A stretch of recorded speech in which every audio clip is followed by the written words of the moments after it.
Hey, welcome back to all of you guys. Perhaps you got some lunch and got the body full of food. Welcome back to you guys. We're going to finish up our retreat here with this last series of content to be able to share with you guys. I'm going to teach you how to determine if you're in the first stage of enlightenment. I'm going to teach you how to integrate the teachings into your day-to-day life. I'm going to teach you how to get continued support on the path to enlightenment. And then we'll just have an open discussion about anything and everything you guys would like to ask questions about. We're going to start with this meditation to be able to help you guys get another opportunity to practice this, since I just taught it to you this morning and you practiced it. Then we'll just do it again here. And then you may not even do it again for another year or 2 or 3. It's really based on your own growth and your own development, but at least you'll have practiced a little bit. So when you get to that point that you're ready to do it, you'll actually be able to do it, because it's actually really easy to relearn things after you've learned them once. So it's just like we did this morning, where I'm going to start with the chanting, and then I'm going to this time, I'm not going to guide you in the breathing mindfulness meditation session. You guys know how to do that, where you focus on your breath. And anytime the mind moves off the breath, you cut that off and let it go and bring the mind back to the breath. So after the chanting, it's just going to be quiet. And then after the quietness, you're going to hear me come in with these phrases, and then I'll guide you in this part, and then you'll hear me saying these and you repeat these in your mind, and then we'll go back to the breathing mindfulness and then come out with the chanting. And then that's where I'll start the rest of our content for the rest of the retreat. So if you'd like to join for the meditation, you're more than welcome to. Take whatever position's comfortable for you, and you're welcome to join along in the chanting. Arahang Samma Sambuddho Mahakewa Bhutang Mahakewanang Apivateyami Savakato Mahakewata Tammo Dhammang namasami Supatipano Mahakavato Savaka Sangho Sanghang namami Namo Rasa Bhagavato Arahato Samma Sambuddhassa. Namo Rasa Bhagavato Arahato Samma Sambuddhassa. Namo Rasa Bhagavato Arahato Samma Sambuddhassa. Iti piso Mahakawa Arahang Samma Sambuddho Vichacharanang sammuno Sakato rokavitu Anutero purisa Dhamma sati satatawa Manusrang Bhutto Bhagavati.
Continuing to breathe in through the nose and out through the nose. Repeat these phrases in the mind on the out breath.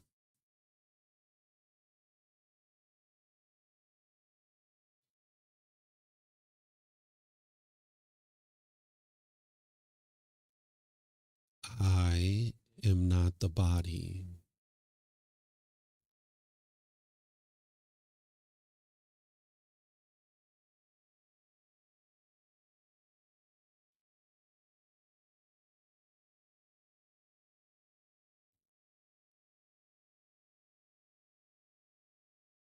I am not the body.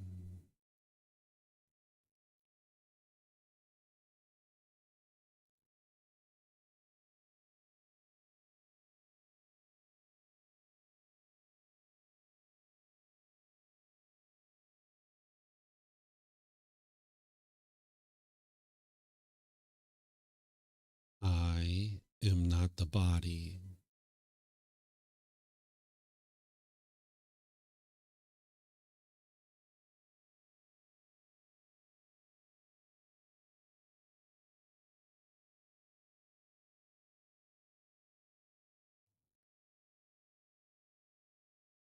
I am not the body.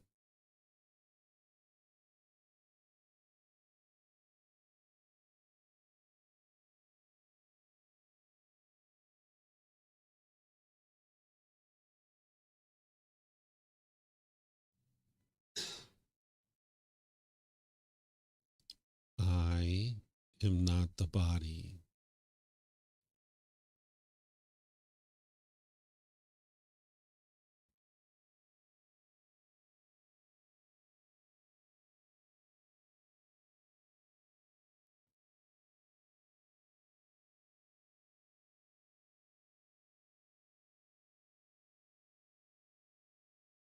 I am not the mind.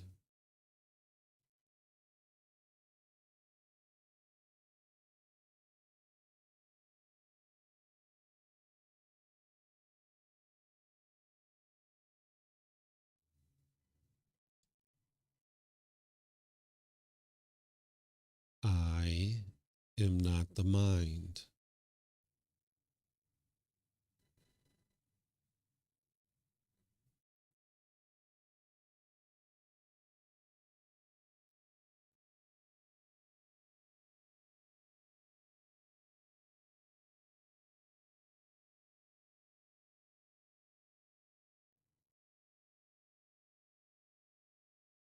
I am not the mind.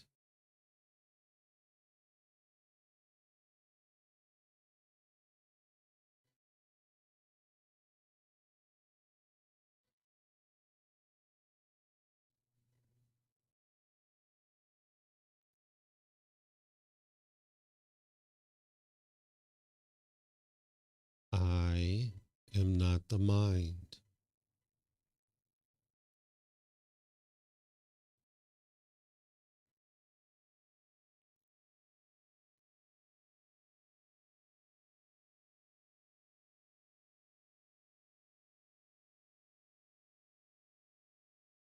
I am not the mind.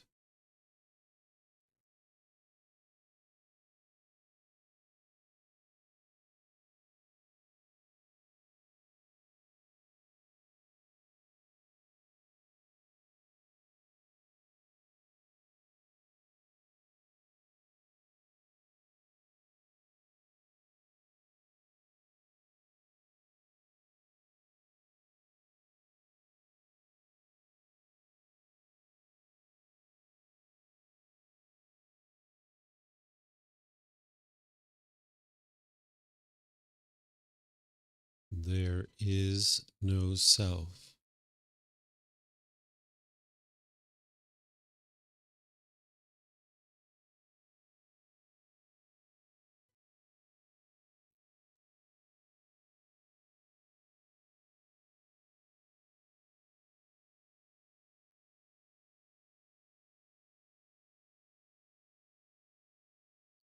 There is no self.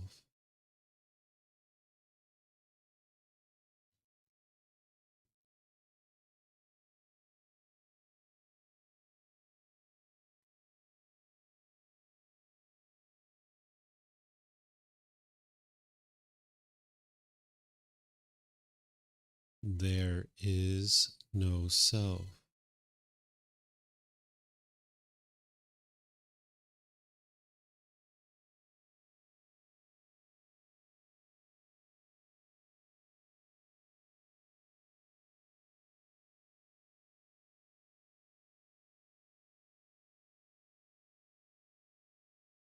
There is no self.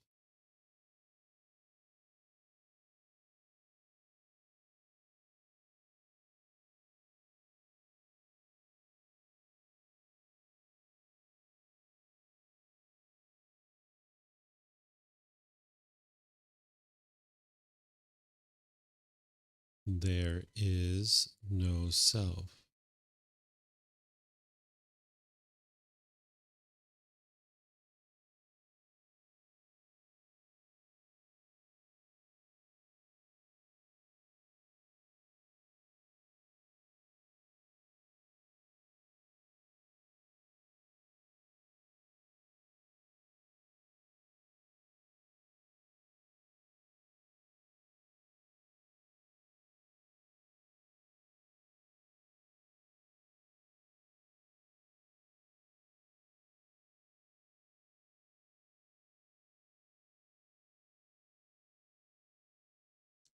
I do not exist.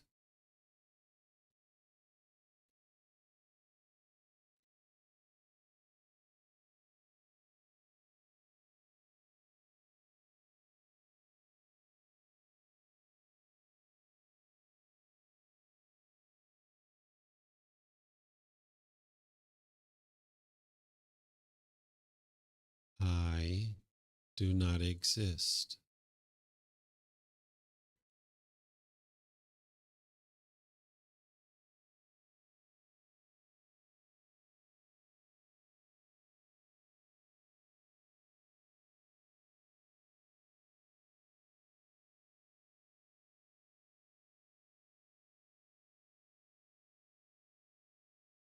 I do not exist.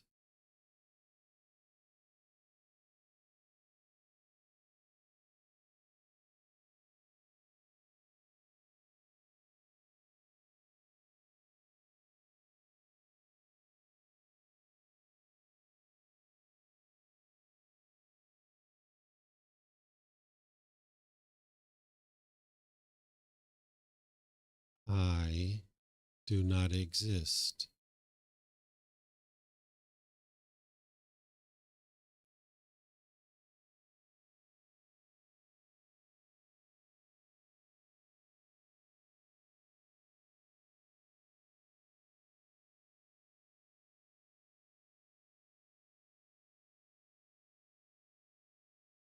I do not exist.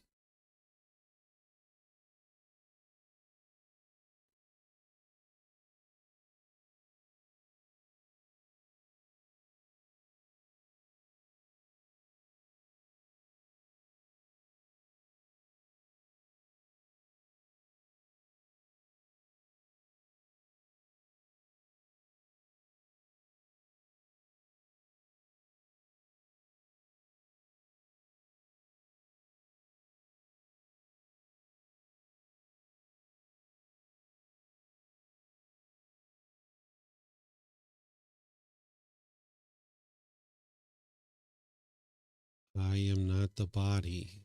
I am not the mind. There is no self. I do not exist.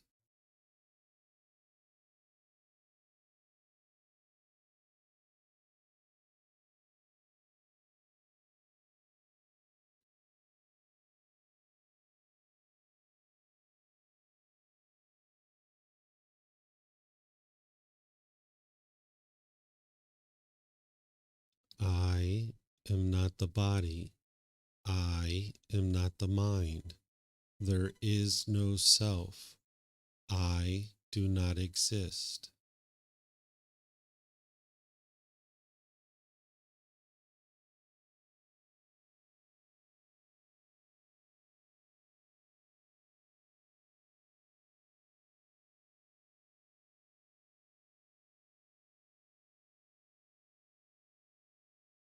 I am not the body.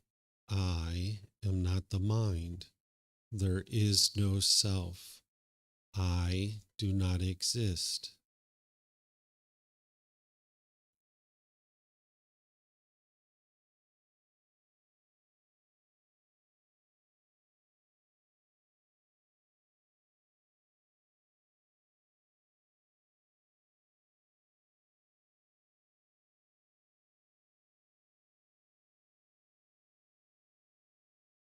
I am not the body. I am not the mind. There is no self. I do not exist.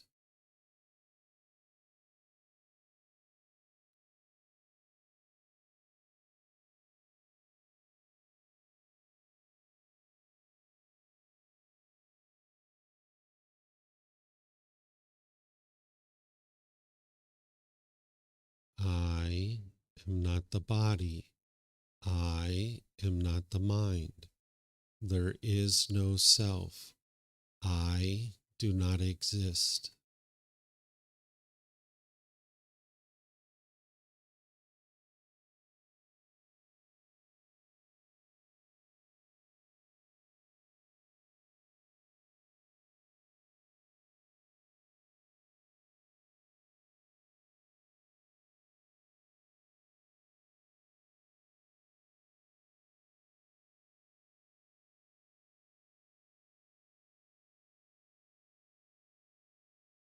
Now return back to breathing mindfulness meditation, focusing on the breath.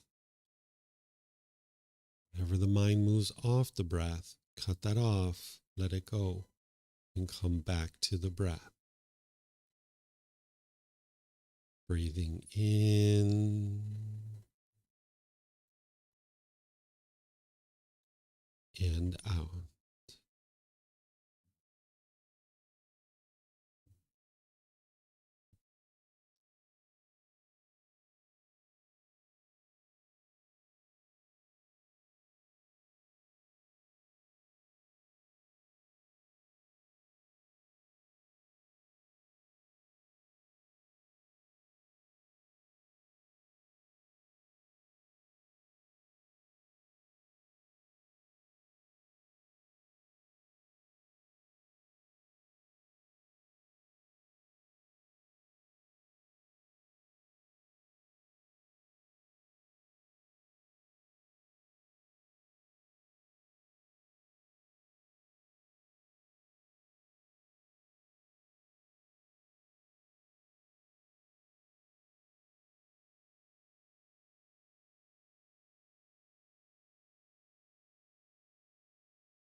อะระหังสัมมาสัมพุทโธมะคะวะโอตังมหาคะวันหังอภิวาเทมิสวากขาโตมหาคะวตาธัมโมธัมมังนามัสสามิสุปฏิปันโนมหาคะวะโตสาวกสังโฆสังฆังนามามินะโมตัสสะภะคะวะโตอะระหะโตสัมมาสัมพุทธัสสะนะโมตัสสะภะคะวะโตอะระหะโตสัมมาสัมพุทธัสสะนะโมตัสสะภะคะวะโตอะระหะโตสัมมาสัมพุทธัสสะอิติปิโสมหะคะวะอะระหังสัมมาสัมพุทโธวิชาจารณังสัมมุโนสกาโตโรกาวิตุอนุเตโรปุริสาดามาสติสัตตาตวามนุสนังโอโตภาควาติ Okay, if you guys would like to slowly make your way out of meditation. Okay, I'm going to pause here and see if you guys have any questions on this meditation to realize non-self. Now that you've done it twice, maybe there's some questions you guys have. Anything you guys would like to ask? No questions? Okay. All right, let me just check here online.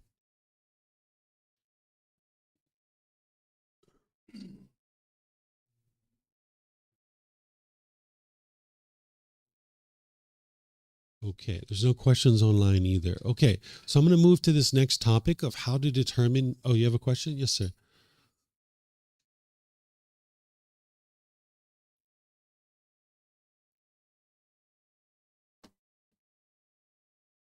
Hey, yeah.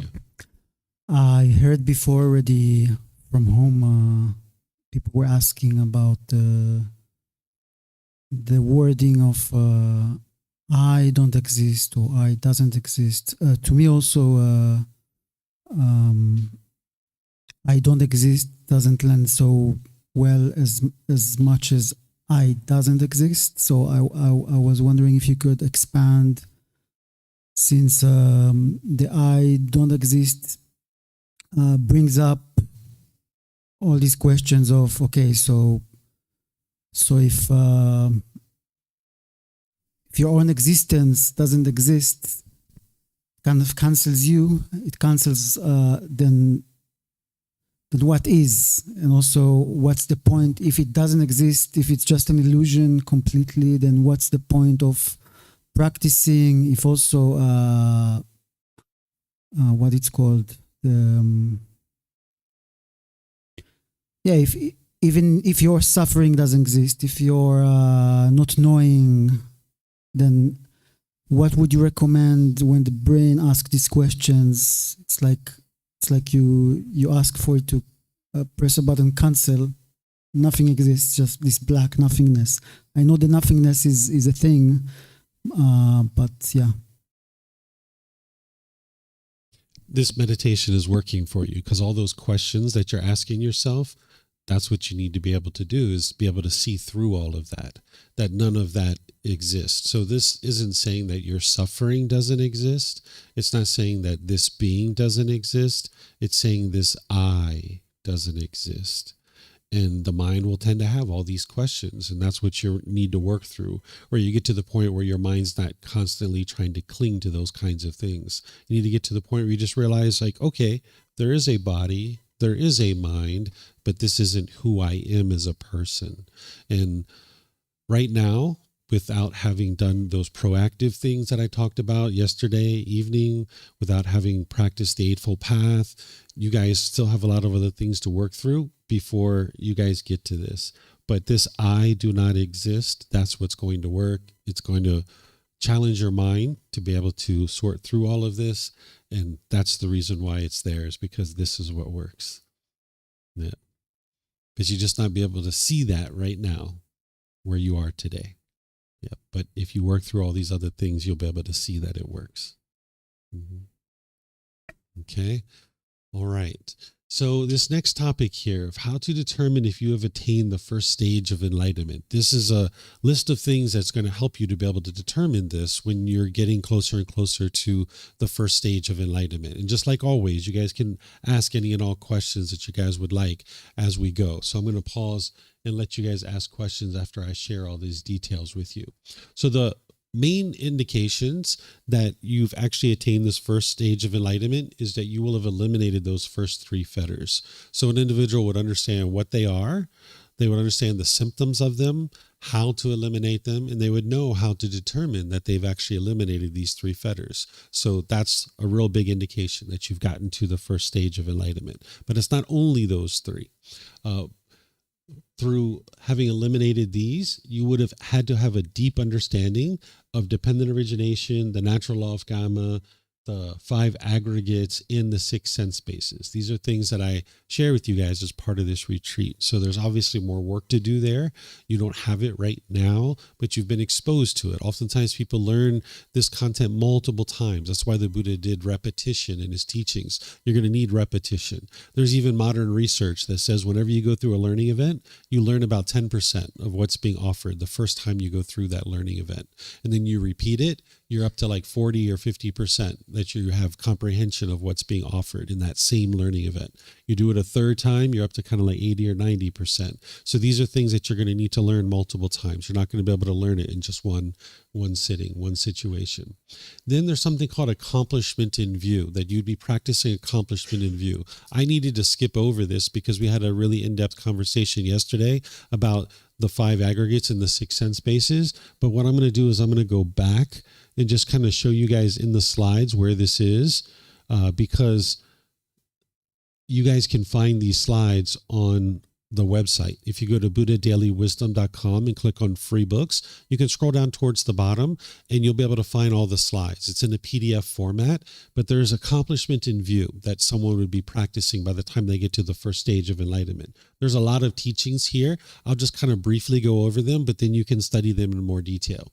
An individual who's practicing accomplishment in view, they will deeply understand and be practicing the Four Noble Truths, because that's what helps to establish you in right view. So that's establishment in right view, where you understand what is discontentedness, the cause, the elimination, and the path forward. You need to be able to understand the three universal truths of impermanence, discontentedness, and non-self to be able to get established in right view. And an individual who's attained accomplishment in view, they will have abandoned and eliminated personal existence view, wrong behavior and observances, or doubt and wrong behavior and observances, and they would have eliminated a certain portion of their craving, anger, and ignorance. It's not completely eliminated, but the Buddha describes this as eliminating enough of it that you will no longer make unwise decisions that leads to what he calls the plane of misery, which is the lower realms, being reborn into the hell realm, the animal realm, or the afflicted spirit realm. Beyond that, to get to accomplishment in view, you would need to understand dependent origination and the natural law of karma. And the Buddha describes how you would need to know what's called the wisdom of principle and the wisdom of entailment. What the wisdom of principle is that every single one of those aspects of dependent origination, ignorance, volitional formations, consciousness, name and form, the six sense spaces, contact, feelings, craving, clinging, existence, birth, aging, death, sorrow, grief, pain, displeasure, and despair. That's the entire dependent origination. You would know what each one of those things are. You'd be able to describe that. That's what wisdom of principle is. Wisdom of entailment is being able to understand how one of those things leads to the next thing. So you would need to be able to deeply penetrate independent origination. This is why you can't understand it in just one sitting. I've never had any student that learned it once and was like, aha, I got it. Never need to see it ever again. It's never happened. So you need to be able to deeply understand each one of those and know how one leads to the next. Okay. Then there's the 6 cases of incapability for somebody who has accomplishment in view. There's multiple discourses here where the Buddha says an individual who's practicing accomplishment in view would be incapable of these things. They would be incapable of considering any conditioned object as permanent, pleasurable, or as self, because they would have understood the 3 universal truth. It doesn't mean that there aren't enjoyable things in the world. It's just that what you will do is you'll be able to understand, like, yes, this camera is impermanent. This computer is impermanent. That mobile phone is impermanent. Our class time here is impermanent. The students here are impermanent. All this stuff is all impermanent. And you understand that it's not going to produce permanent pleasure. That's what it means by you're incapable of considering anything to be pleasurable, meaning you understand that this conditional pleasure is not what you're after. You're after unconditioned joy. So you'd be incapable of considering, oh, I'm going to get my pleasure from this computer, and now I'm going to go buy me a new computer in order to get my pleasure. That you'd be incapable of considering that thing to be what is going to bring you pleasure because you're not interested in conditional pleasure. So you understand that, yes, you can enjoy that piece of chocolate cake, but you're not interested in getting conditional pleasant feelings, because if you do, when that chocolate cake isn't there, you're going to experience the painful feelings.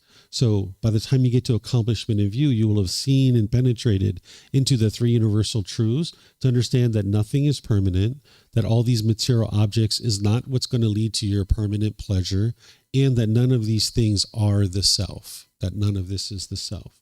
Incapable of doing a grave act that brings immediate results. I'll explain to you guys what that is in a moment.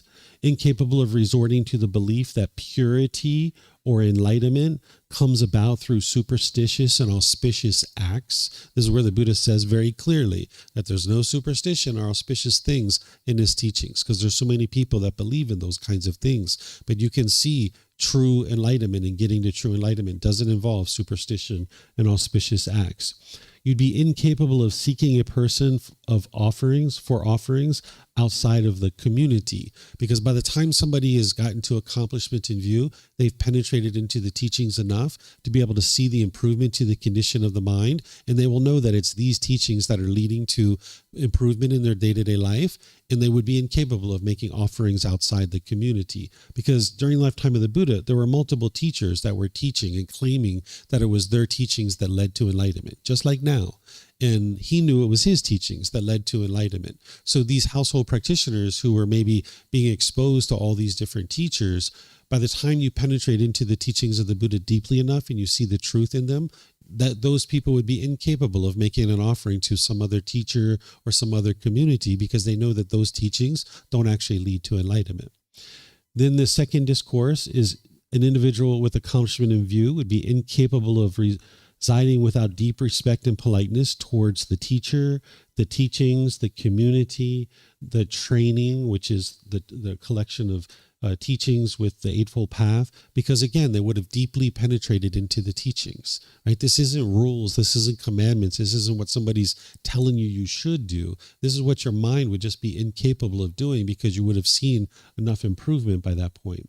An individual would be incapable of resorting to anything that should not be relied upon, What that means is that you will only be making decisions based on the truth, that you won't be just basing your decisions on perceptions or false truths, that you'll make sure you verify each individual thing before you make a decision. By the time you get to accomplishment in view, you'd be incapable of experiencing an eighth existence, because by the time someone gets to accomplishment in view, they'll be in the first stage of enlightenment. So they're incapable of experiencing an eighth existence. If they die in the first stage of enlightenment, they will come back a maximum of 7 times. Another discourse on 6 cases of incapability is an individual will be incapable of depriving one's mother, father, or an arahant, which is an enlightened being, of life, meaning you'd be incapable of killing your mom, dad, or an enlightened being, because you would understand how important your mom and dad are. Maybe you have disagreed and probably have disagreed with certain things your parents have done, but nonetheless, they are the ones who gave you this life. And now you are able to come into this world, stand on your own 2 feet, and you have an opportunity to be able to get to enlightenment. So while you may have disagreed with things that your parents have done in the past, you would at least have appreciation and gratitude for the fact that you have this life and it's now available to you to be able to now make your way to enlightenment. So you'd be incapable of killing them. That's what the Buddha is talking about over here, where he's talking about you'd be incapable of doing anything that is a grave act that would bring immediate results. This is what he's talking about. Incapable of depriving one's mother and father or an arahant of life or killing them, or shedding the blood of a Tathagata, a Buddha, with a mind of hatred. These are what's called, and then this last one is incapable of creating division in the community. These 5 things are grave acts that bring immediate results. Some people call these the 5 heinous crimes. You might see this in different translations, where there's 5 things here that an individual would do that would bring immediate results. That if somebody killed their mother and father, now all of a sudden you don't have those people who are in your corner to be able to help you grow and develop in life. Out of everybody in the world, it's typically our mother and father who have the most unconditional love for us, and they're there for us no matter what we do in life. So if you killed those 2 people or one of those people, you're going to experience immediate results that you don't have these 2 people to be able to help you through your life. Same thing as if you killed an enlightened being, that person wouldn't be able to then help other people get to enlightenment. It's going to bring immediate harm to the world. And same thing if you killed a Buddha, it would bring immediate harm to the world. And then same thing of creating division in a community, that this would bring immediate harm to the world, because if a community of practitioners are practicing really deeply and you create division in that community, it's going to bring immediate results. So that's why the Buddha refers to these as grave acts that bring immediate results. And some people refer to it as the 5 heinous crimes. And then the last one here, the Buddha says you'd be incapable of acknowledging another teacher. Again, because by the time you've gotten to the first stage of enlightenment, you've seen significant improvement to the condition of the mind in your life. And you'll know that it's these teachings, without a doubt, that are leading to your enlightenment. You'd be incapable of studying with another teacher because you will have seen that, oh my gosh, this is what's working. So again, this isn't some kind of rule or commandment or something that you need to force yourself to do. It's just what the mind will do as a result of having experienced such improvement in your practice. That's why the mind would be incapable of doing that. Incapable of resorting to the view that pleasure and pain is made by one's self, another, or both made by oneself and made by another, or made by oneself but has arisen by accident or chance, or made by one by another but have arisen by accident or chance, are made by neither one's self by another or by risen by accident or chance. So what this is talking about is that you would be incapable of resorting to the view that discontentedness is caused by anything else other than craving, desire, attachment, because you would have seen the truth in that it's craving, desire, attachment that's producing discontentedness. That pleasure and pain does not come from one's self, because there is no self. Discontentedness doesn't come from another person, because it's coming from your own cravings, desires, attachments. It's not made by both oneself and made by another, because again, it's coming from craving, desire, attachment. So he's just giving you all these scenarios that you would be incapable of resorting to this view that discontentedness is caused by any of these things, because you would have seen that it's craving, desire, attachment that's producing those. Then there's these various kinds of views, which is the Buddha teaches that by the time you get to accomplishment in view, you will understand unwholesome and the root of the unwholesome. The unwholesome is killing, stealing, sexual misconduct, certain false speech, malicious speech, harsh speech, gossip, craving, ill will, and wrong view. This is the root of all unwholesome acts, and it's going to produce unwholesome results or unwholesome karma. And the root of that is craving, anger, and ignorance, those three pollutions in the mind. You would have deeply penetrated this and seen the truth in this. And then the root of the wholesome is abstaining from that type of moral conduct and practicing non-craving, which is generosity, practicing non-ill will or loving kindness, and practicing right view, which is wisdom. And the root of that is the wholesome roots, which is generosity, loving kindness, and wisdom. So this is part of accomplishment in view. So this is all in the slides, and you guys can see this and go through it. And as you have questions, you can ask me, and I'll help you. Okay, so by the time someone will have gotten to the first stage of enlightenment, they would be practicing accomplishment in view. Okay, also, by the time somebody gets to the first stage of enlightenment, someone will be practicing accomplishment in generosity.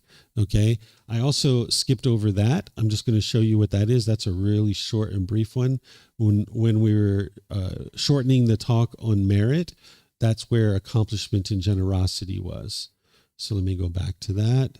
Here it is. Okay, what accomplishment in generosity is where somebody lives open-handedly, where they've removed this stain of selfishness, freely generous, open-handed, joyful in letting go, devoted to charity, joyful in giving and sharing. Because with craving, desire, attachment in the mind's going to be selfish. You're going to think that if I spend 3 hours doing this, I want this in return. If I spend 3 days doing this, I want this in return. You're going to need to do that to a certain degree with your job, with your occupation, because you're going to need to sustain your life and provide for the basic necessities that you need. But you need to come to the middle where you're also practicing generosity. Because if you are practicing generosity excessively, where you're giving and sharing your time, effort, energy, and resources without any expectation of anything in return, if you were doing that excessively, you wouldn't have what you need in order to sustain your life. But if you were all the way on the other side of that, the mind would be quite selfish, where you're not giving and sharing with the people around you. This is what's going to help train your mind to let go, because that irritability, that grumpiness, that agitation and frustration, that resentment, all of that hostility and bitterness, it's all coming from the mind holding on and craving. So while there's breathing mindfulness meditation to train to address that, there's also generosity, and you're going to need to be practicing generosity regularly.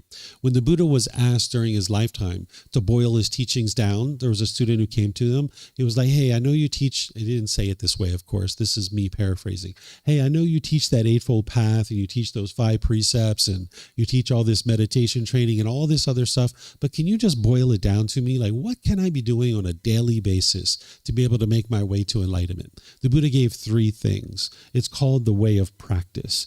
The way of practice is generosity, moral conduct, and meditation. These are the 3 things that the Buddha shared you need to be doing on a daily basis in order to be able to make your way to enlightenment, where you're regularly practicing generosity. And I suggest you incorporate this into your life in ways that are really easy, because you don't need to go way out of your way to practice generosity. Like when we went to the orphanage, that was a big thing, right? That was like several hours of generosity. We can do those kinds of things occasionally, but you're not going to be able to do that kind of thing every day. So you're going to the market and you're getting some bananas. Well, hey, you're at the market. You know your neighbor likes mangoes. Take 30 seconds or a minute and toss some mangoes into your bag so you can give some mangoes away to your neighbor. You're going into the store to get yourself a chocolate bar. Buy an extra 1 or 2 so that way during your day you can give it away to somebody. You might not even know who you're going to give it away to. You just know that you're going to give it away at some point. This takes you all of an extra 3 seconds to pick up an extra chocolate bar or 2, right? You're going into a store and you see there's someone behind you. Hold the door. right? There's someone behind you, hold the door. It takes you extra 5 seconds or 10 seconds. This is how you can practice generosity on a daily basis. But you need to be sure you're doing this without any expectation of anything in return. Because if you're standing there holding the door, expecting them to say thank you when they walk through, you'll cause your mind to be discontent. Because some people are going to say thank you and some people are not. You know why? Because of impermanence, right? You're not going to get a thank you every single time. So if you stand there with an expectation of getting thank you every single time, you're going to cause your mind to be frustrated and annoyed. So when you're practicing generosity, you're doing it for just one reason and one reason only, to enhance the quality of your mind. That's the only reason to practice generosity. What other people choose to do, say thank you or not, or if they choose to give away whatever you gave them, that's on them, right? You need to have no expectation of anything in return from that person, not even a thank you. So the Buddha teaches to practice generosity daily. You'll see that frequency with your generosity is more important than the amount. We made a really big offering to the orphanage. It was great to see all that we were able to give to those people, right? But that's not necessarily what you're going to be able to do every day. And the amount of the generosity isn't as important as the frequency. So if you were going to give $500 once a year to an orphanage, or you were going to give $1 a day, the $1 a day is actually better for your mind because you're having to more frequently let go, right? So you'd like to have frequent generosity all throughout your day. And then the Buddha taught each day, improve your moral conduct. You should be working on that daily, working to improve your moral conduct through the Eightfold Path, right speech, right action, right livelihood. Then meditation and doing that daily. Again, frequency is more important than the amount. If it's a matter of one meditation for 30 minutes or 2 for 15, you're going to see the 2 for 15 is actually more impactful to the mind. So you'd like to be practicing these 3 things on a daily basis: generosity, moral conduct, and meditation. So getting to the point where you have accomplishment in generosity is that you have joy in giving and sharing with others, that you're not holding on and clinging to the things around you. So by the time you've gotten to the first stage of enlightenment, you will have already been practicing generosity to a certain extent, and you'll still be practicing generosity. Even when you're an enlightened being, you're still going to be practicing generosity. Think about the level of generosity it took the Buddha to be able to share his teachings for 45 years without any expectation of anything in return. He didn't want anything or expect anything from his students. He just shared the teachings for 45 years, from the age of 35 to 80. They chose to give him food, clothing, shelter, and medical care, but he didn't expect it from people, right? So there was enormous amount of generosity that he continued to practice even when he got to enlightenment. So you're going to need to practice generosity, but you need to do it from the middle way. If you overextend yourself, you're not going to have what you need to sustain your life. But if you're never practicing generosity, the mind's going to be quite selfish. So you got to find that middle way. So that's what accomplishment in generosity is. So a stream enter, someone in the first stage of enlightenment, would be practicing accomplishment in generosity. Okay, so now let me go back all the way to where we were. We've covered a lot, guys. Are you guys overloaded yet? A little bit tired? You can see why, right? All right. Okay. So we have accomplishment in view, accomplishment in generosity. Also, in the first stage of enlightenment, there's going to be a significant decrease in discontentedness. Whatever you once experienced as discontentedness, this is going to be significantly decreased by the time you get to the first stage of enlightenment.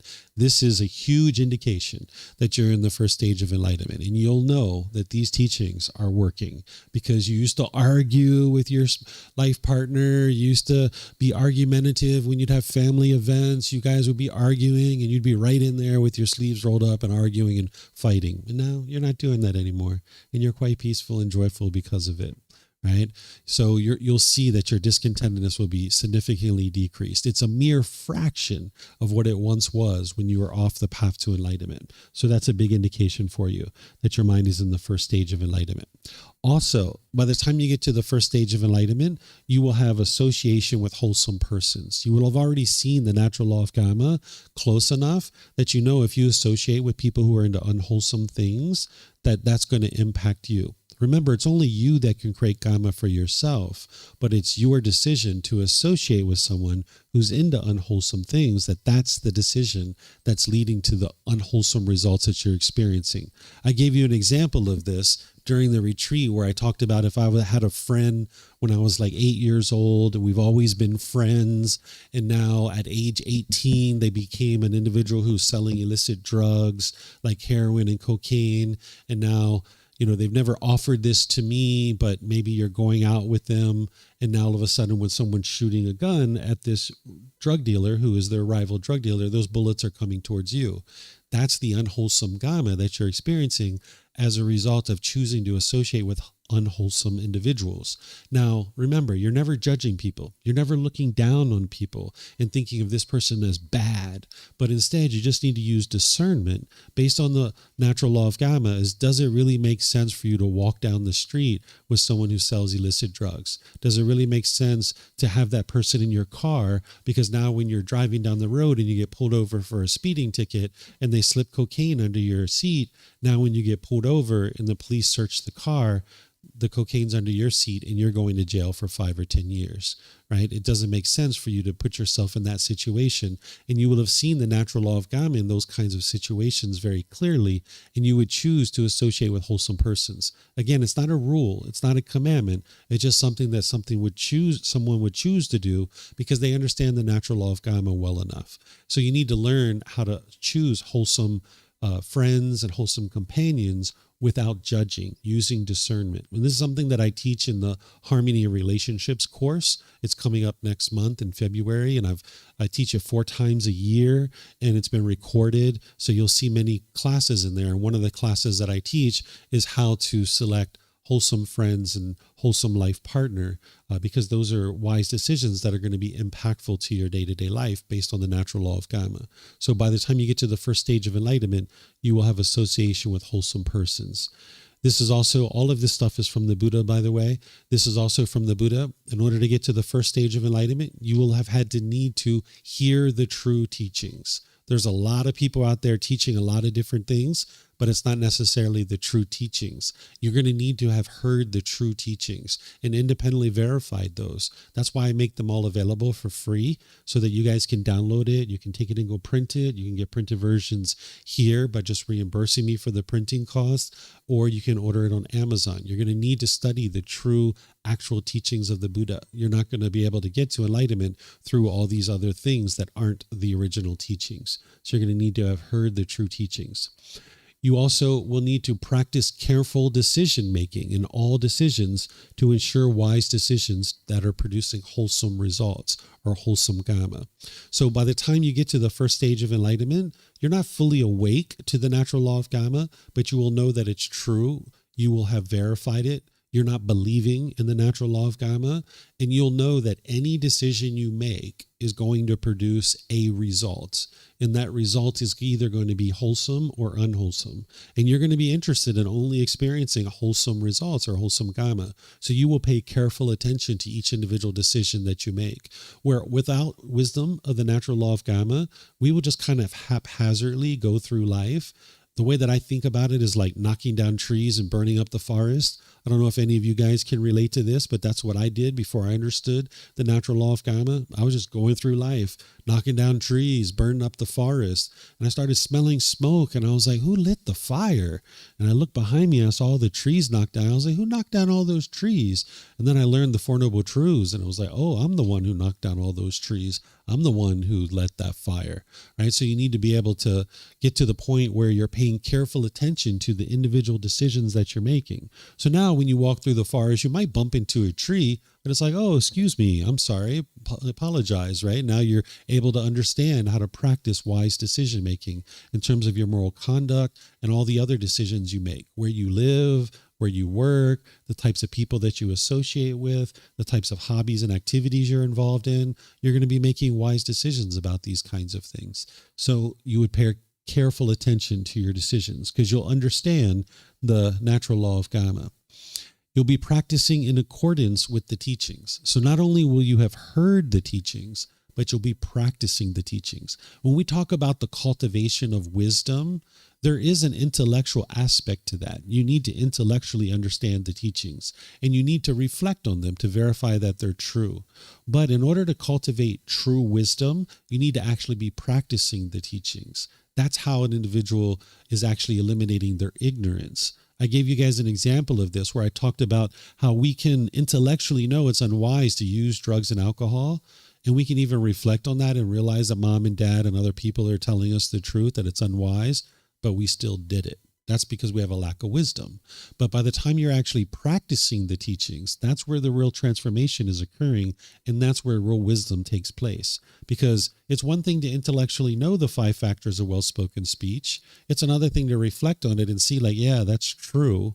But it's a whole other thing to practice it. And when you're practicing those types of things continuously for a long-term basis, that's where the wisdom is actually fully rooted in the mind. So an individual, by the time they get to the first stage of enlightenment, they will be practicing the actual teachings to that first level of detail in the Eightfold Path. Then they will be maintaining bodily, verbal, and mental acts of loving kindness, both in public and private, towards their companions on the path to enlightenment. Again, this isn't a rule. This isn't a commandment. This is just something that an individual will do. Because by the time you've gotten to the first stage of enlightenment, you've learned from your teacher, but you've also learned from the members of the community. And you know how important they are to your growth and development on the path. And you wouldn't be over here gossiping and slandering about a member of the community, because you will know that this community is a helpful group of people that you're learning from, because you're observing their conduct and you're learning as almost like a role model. And they don't necessarily need to know that's what you're doing, but that's what each individual member is doing. They're learning from other people. So you'd be able to maintain this loving kindness as part of your development on the path. And you know how important this group of people are. These are the benefits of the getting to the first stage of enlightenment. I talked about these on the very first day on Sunday. For those of you guys that were here when we did that first session, these are from the Buddha, where he talks about when you get to the first stage of enlightenment, one is fixed in the wholesome teachings, because you've seen enough progress by that point. You don't have any doubt in your mind because you've eliminated that fetter of doubt. That's why an individual is fixed on these particular teachings, and they know that it's these teachings that are leading to enlightenment. They're not going to be dabbling in all these other things. Maybe you have awareness of those things and you've explored those things in the past, but by the time you get to the first stage of enlightenment, you know without a doubt that it's these teachings that are leading to improvement to the condition of your mind in life. That's why the mind's fixed in these teachings. By the time you get to the first stage of enlightenment, you're incapable of decline. Your mind won't regress backwards. It'll only be forward progress from that point forward. Where prior to the first stage of enlightenment, if you're practicing the teachings and you're seeing improvement to concentration and clarity of your mind, if you slacked off on your meditation, if you slacked off on your training, your mind would regress backwards. That concentration that you gained would actually be lost. But by the time you get to the first stage of enlightenment, it won't happen. It's impossible for you to have regression. You'll notice that in the first stage of enlightenment, one's discontentedness is limited. We already talked about that. One comes to possess wisdom not shared by others, because there's certain wisdom that you guys can see about the Eightfold Path. The Four Noble Truths is included in there, the 5 precepts, the meditation training, dependent origination, the natural law of karma, the 5 aggregates, the 6 sense bases. This is all that type of wisdom that you will know about the world that other people don't know. And this is where you need to keep your conceit in check, because as you progress on this path and you're getting all this wisdom, you'll see other people don't have that wisdom. And it can either produce conceit in your mind, but it can also produce frustration and agitation because you're craving perhaps for other people to know the same things that you know, and you can experience discontentedness as a result. So you need to watch your mind's conceit and know that there can potentially be discontentedness if you have a craving for other people to know the same things that you know. But you're going to know things that other people don't know about the world. You will have clearly seen causation. That's the natural law of karma. You would clearly see this cause and effect of the world and this natural law. One will have clearly seen causally arisen objects. That's dependent origination, those 12 individual objects, you will have seen that connection between ignorance to discontentedness and the cycle of rebirth. And then I shared this. This is from me. These first 6 are from the Buddha. But you will have everything you need to make your way to the to enlightenment and actually attain enlightenment by the time you get to this first stage of enlightenment. I describe this like getting to base camp at Mount Everest. You don't just stumble into base camp at Mount Everest. You've put a lot of intention into that. You've tested equipment. You've been on other trails. You've been camping. You've been doing all kinds of things. You've got your tour guide there with you at base camp at Mount Everest. You haven't got to the summit yet, but you've got everything you need right there at base camp. So it's the same thing is true when you get to the first stage of enlightenment. You've got everything you need. At that point, you're still going to need guidance to get from the first stage of enlightenment to enlightenment, but you've got everything you need available to you. So this is how to determine if you have gotten to enlightenment, and these are the benefits of having gotten to the first stage of enlightenment. Do you guys have any questions on any of these? No? Okay. So attainment of the first stage of enlightenment as a stream enter means that your mind's no longer going to regress. The being will no longer be reborn in the lower realms, meaning hell, animal realm, or afflicted spirit. And I know that many of you guys haven't confirmed these 5 realms, but I'm teaching you this so that you'll know that at the point where you actually do independently verify the cycle of rebirth in the 5 realms, you'll just know that when someone's in the first stage of enlightenment, that they can't be reborn into the lower realms. It's impossible. Because essentially what's happened is you become a better and better human being. That's what the path to enlightenment is becoming a better and better human being. And getting to that first stage of enlightenment, you've come to a certain point where you've become a better human being at that point. And that's why if you die in that stage of enlightenment, you're not going to be reborn into the lower realms of hell, animal, or afflicted spirits. You're only going to experience forward progress. An individual who's in the first stage of enlightenment, they'll only have a maximum of 7 rebirths. You don't have to have 7 rebirths. You can actually get to the first stage of enlightenment and actually to enlightenment in a one particular life. But if someone dies in the first stage of enlightenment, they will come back a maximum of 7 times in their future lives. This individual is fixed in their destination, and they will attain enlightenment. This is the reason why the Buddha refers to it as a stream enterer, because just like the log enters the stream and is going to eventually get to the ocean, once you get to the first stage of enlightenment, you will get to enlightenment, either in this life or some future life, not more than 7, you will actually get to enlightenment. So this is what a person in the first stage of enlightenment is experiencing. So any questions on that? No questions? Okay. All right. So now I'll just talk briefly about integrating these teachings into your day-to-day life, because you've learned a lot of things here. And I've kind of given you guys some tips on this stuff along the way, where one of the things I shared is that you really need to know where you're at in your practice, right? Because you were presented a whole lot of things here. And I shared with you on Sunday that by the time we get to this point, you're probably going to look at this and be like, oh my gosh, all of that in order to get to the first stage of enlightenment, right? When you're standing at the bottom of the mountain and you're looking to the top of the mountain, it looks really tall. And you might think there is no way that I'm ever going to be able to climb this mountain.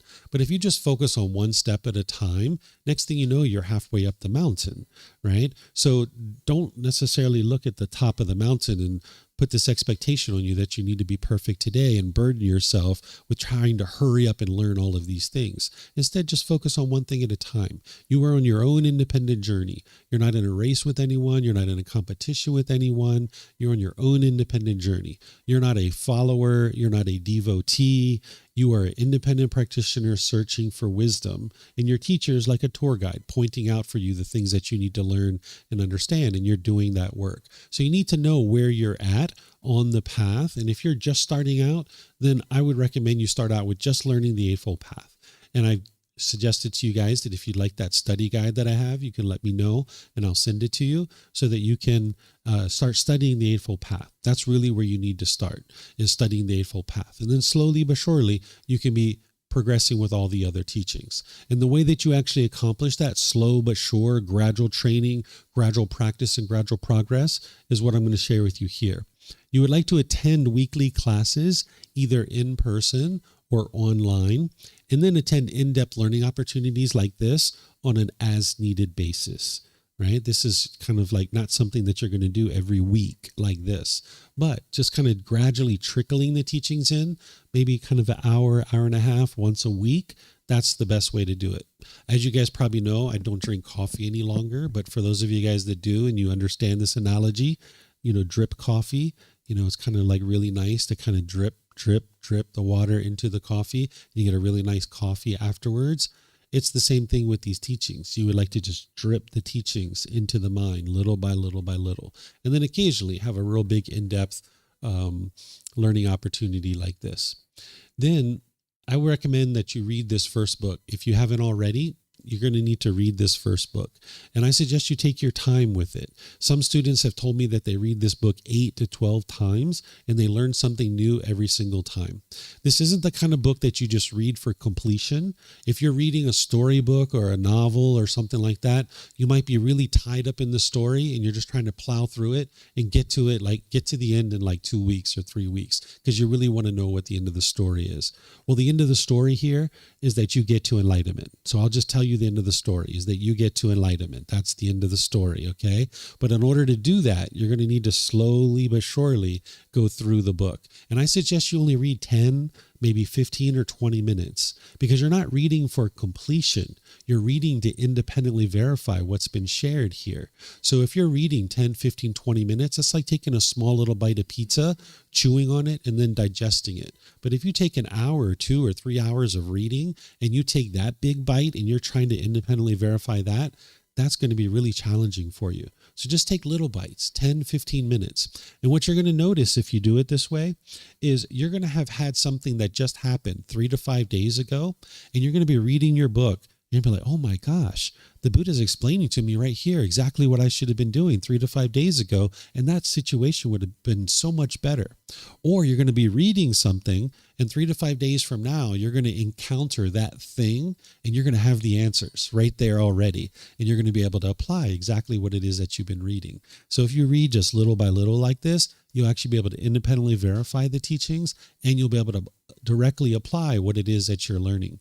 There's times where I sat down with the intention to read 10, 15, 20 minutes with the teachings of the Buddha, and I was 2 or 3 minutes into my reading, and I was like, whoa, that's deep. And then I put it down, and I was like, I need to go independently verify that. And I would take 3 to 5 days and go, if I needed to, and go verify what it was that I just read. So even if you're intending to read 15 or 20 minutes, be prepared to put it down. If you come to a certain major teaching and you're like, whoa, I don't know about this, I need to independently verify this, put it down. Go verify it, because you're not reading for completion. You're reading to be able to independently verify these teachings so you can get to wisdom. So that's what I suggest you do, just 10 to 20 minutes a day. And then develop a regular practice of generosity. We were just talking about that and the importance of that because it's going to train your mind to let go. Frequency is more important than the amount. So you're going to need a regular practice of generosity, and make sure it's without any expectation of anything in return. If you notice that there's certain things that you're getting discontent about, like say you take your clothes out of the washing machine and they're ripped and torn, and you're noticing that you're discontent, that's your mind craving permanence for your clothes, right? That's what it is. It's craving permanence of your clothes. So you practice generosity with your clothing, and that's what's going to train your mind to let go. You can start giving away some of your clothing. Or say when your bank account balance is up here, you're really happy, and when it goes down here, you're sad and frustrated. You can see you're attached to your money. Start practicing some generosity with your money, right? If you notice that when you misplace your jewelry and you can't find it in your home, your mind's all shaken up by that, you're attached to your jewelry. Start practicing some generosity. If you can give it away, give it away. If it's too expensive to give away, find somebody that you trust that you can just give it to and say, hey, brother, hey, sister, can you hold on to this for a little while? I'm just trying to get this out of my house for a little while. And if you'd like to wear it, you're welcome to wear it, but I just need to get this out of my house for a while, right? That's the way for you to train your mind to let go. Okay, so practice generosity with the things that you see your mind's attached to. If you notice that the French fries come along and you're eating all the French fries and you're like, oh, I'm really indulging these French fries. Let me let somebody else have these French fries, right? You'd like to do those kinds of things. So that's going to be really helpful for you to train your mind to let go. So practice generosity on a regular basis, especially with the things that you're noticing your mind's attached to. Then you'd like to clean up your moral conduct using the Eightfold Path as a guide. The way that you can think about the unwholesome moral conduct is like an oil pipe that's spewing oil all over the world. And as long as you allow this oil pipe that's busted to keep spewing oil all over the world, you're just creating a mess for yourself. And you're going to need to clean it up at some point. But you don't go clean up the mess first, the mess that's on the ground. You got to shut down the oil pipe. So shut down the oil pipe. Shutting down the oil pipe in this scenario is to improve your moral conduct. And that's why the Buddha teaches you to do this daily, that you're working on improving your moral conduct. So you'd like to use the Eightfold Path as your guide to be cleaning up your moral conduct. Then you'd like to be working on your meditation practice, starting with breathing mindfulness meditation. If you're just getting started, develop that for about 4 weeks where you're just focused on breathing mindfulness meditation and only breathing mindfulness meditation. You need about 4 weeks to build that up. Some people go 6 weeks or 8 weeks as they're building that up. And then once you've built up your breathing mindfulness meditation, then you bring in your loving kindness meditation. And you're building up to 2 or 3 sessions per day for 30 minutes. And this can take you 6 months, a year, even 2 years to do this. So out of the breathing mindfulness meditation, loving kindness meditation, you only need about 2 or 3 sessions. That's total, right? So if you're doing loving kindness meditation in the morning, then maybe you're doing breathing mindfulness in the evening, right? And then if you can get a middle of the day meditation in, great, right? But if you would like to do loving kindness all 2 or 3 sessions per day, you can do it that way too. Maybe you're having a lot of anger for a few weeks and you're bringing in some loving kindness, and you're going to do that almost every single session for a few weeks while you're knocking down the anger. So your meditation practice is impermanent. It's not going to be the same from the very beginning of the path all the way to the end. It's going to change.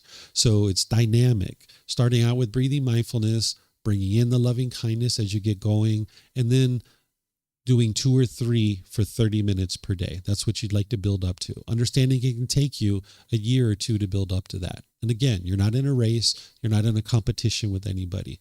Gradual training, gradual practice, and gradual progress. When I first started meditation, I could only do a minute. Honestly, I could only do a minute. My mind was so congested. It was like hitting a brick wall. I could only do a minute of meditation, and that's it. My mind was just too congested. So gradually, slowly, but surely, I was able to build that up. But you really don't need anything more than 30 minutes. If you're doing meditation the way that the Buddha taught, it's not possible for you to do more than that. It's kind of like going to the gym. You can go to the gym. You can look at the TV. You can send text messages to people. You can be gabbing it up in the locker room and talking with people. You can be there for 6 or 8 hours, but your workout in the gym isn't any better than if you just go into the gym, do your 30-minute workout, and you get out. And then you have the whole rest of the day to spend doing all the things that you would like to be doing. So if you are really targeted with your meditation, you don't need to be doing it for 6 or 8 hours. That's not sustainable for you. And you can't even really do it for that long if you're truly doing it the way that the Buddha taught, because your mind would be exhausted, constantly cutting off the way that he's teaching you to cut it off. So all you need is about 30 minutes per session. And then as needed, seek guidance. You can seek guidance in all the different ways that I've shared with you. You can ask questions in these live classes. You can post on our Facebook group. We have a Facebook group called Daily Wisdom, Walking the Path with the Buddha. I'm the only one who will answer your questions in there. There's other students that might ask follow-up questions, or they might read your question in order to see what my reply is. And there's people that are learning like that. But it's kind of like an online classroom where you can post into the Facebook group and get help. Then you can send me a private message. I'm on all the messaging apps and email and all that kind of stuff. So you can send me a private message and I'll write you back. Or you can schedule personal guidance, either in person, where we can meet in person if we're in the same city, or you can schedule online. I have an online scheduling system where it'll show you all the times that I have available, and then we'll just meet in Zoom. And all of this is available at no cost. You can ask questions in class. You can do the Facebook group. You can send me a private message, or you can schedule a personal guidance sessions. So that's all the different ways that you can get help. So do you guys have any questions on how to integrate these teachings into your day-to-day life? Consistent, ongoing growth and development. You have a question?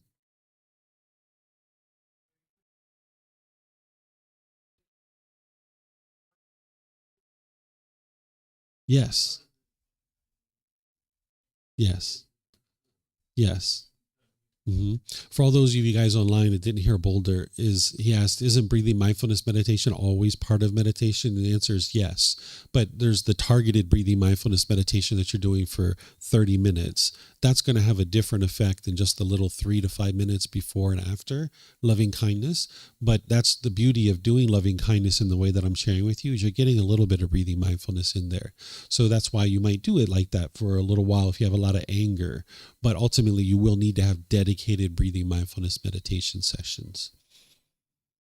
Okay. All right. So now, continued support in the ways that you guys can get this guidance that I'm talking about. So there's books, audiobooks, videos, podcasts, and quizzes. It's all available for you at no cost. You can access it from our website. The books you can get for free. You can download them. You can take it and go print it. You can get printed versions here by just reimbursing us for the printing cost, or you can get them on Amazon. The audiobook, that's on our podcast. That's on our YouTube channel. It actually shows you the pages of the book and you hear me reading it to you. This actually improves your comprehension.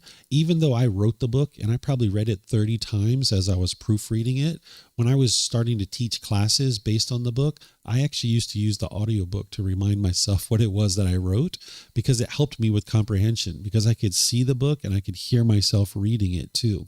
So it actually helps. There's research that says there's kind of 3 modes of learning.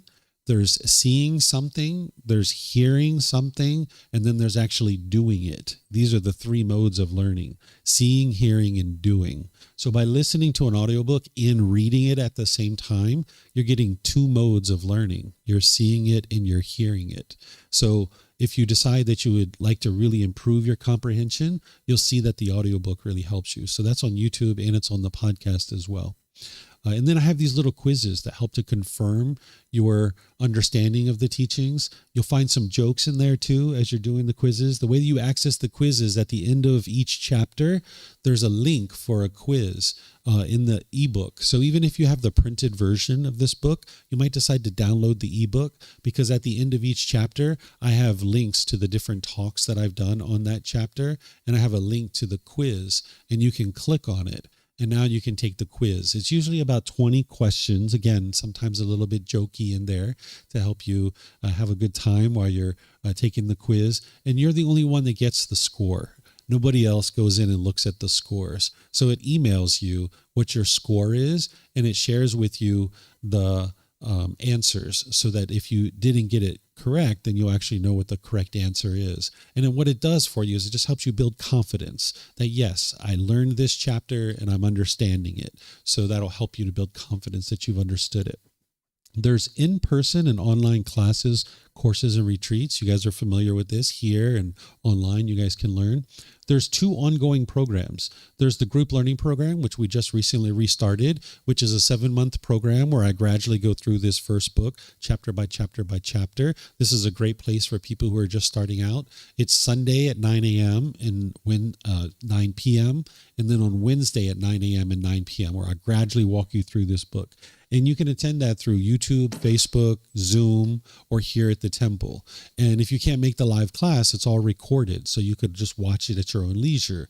And there's playlists set up, so you can actually watch it and make sure you're able to learn. So you can access the information for this from our website. If you go to buddhadailywisdom.com, click on online learning, you'll be able to go in and see that and register for it, and it'll send you all the information that you need in order to be able to log in and all that kind of stuff. After you've built a really nice, strong foundation, you can then consider moving into the Pali Canon and English Study Group. This is where we explore volumes 2 through 13. This is a 1.5-year program where we meet each Saturday at 9 a.m. and 9 p.m. It's either one of these classes. It's not both of them. You can attend either 9 a.m. or 9 p.m. Some people attend both, but it's the same class essentially, where you're learning the original words of the Buddha through volumes 2 through 13. So we do that one more as a study group where a student will read the chapter. I'll spend about 5 minutes teaching on it, and then I open up to any questions. And this one kind of helps fill in the framework, where the group learning program helps you build a framework or a foundation, and the Pali Canon English study group helps you fill that in. And then you guys just heard that you can have personal discussions. I already shared that and already talked about the Facebook group. And just always remember, it's offered openly and freely. You never a time where anybody's going to ask you to pay anything whatsoever. So it's only your own dedication and diligence that's standing in your way of being able to learn and practice. There's nothing in your way. I've removed all the obstacles. You don't even have to live here in Chiang Mai. You can be anywhere in the world and still learn. So if you're willing to apply dedication and diligence, you can actually be learning and growing on the path. There's nothing that's an obstacle here. Any questions on how to receive continued support? No questions? Okay. All right. I don't see any online either. Okay. All right. So that brings me to, you guys have all this stuff already, right? I already shared that, and that's the website. So that brings me to here, the closing group discussion.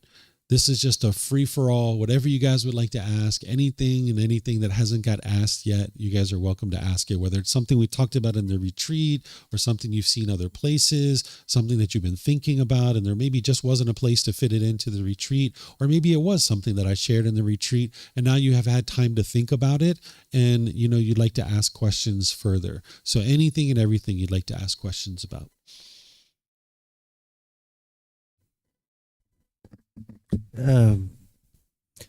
Just a little question about, Buddha statues, incense, and the things that many of us have. Maybe a little, space, a little meditation corner.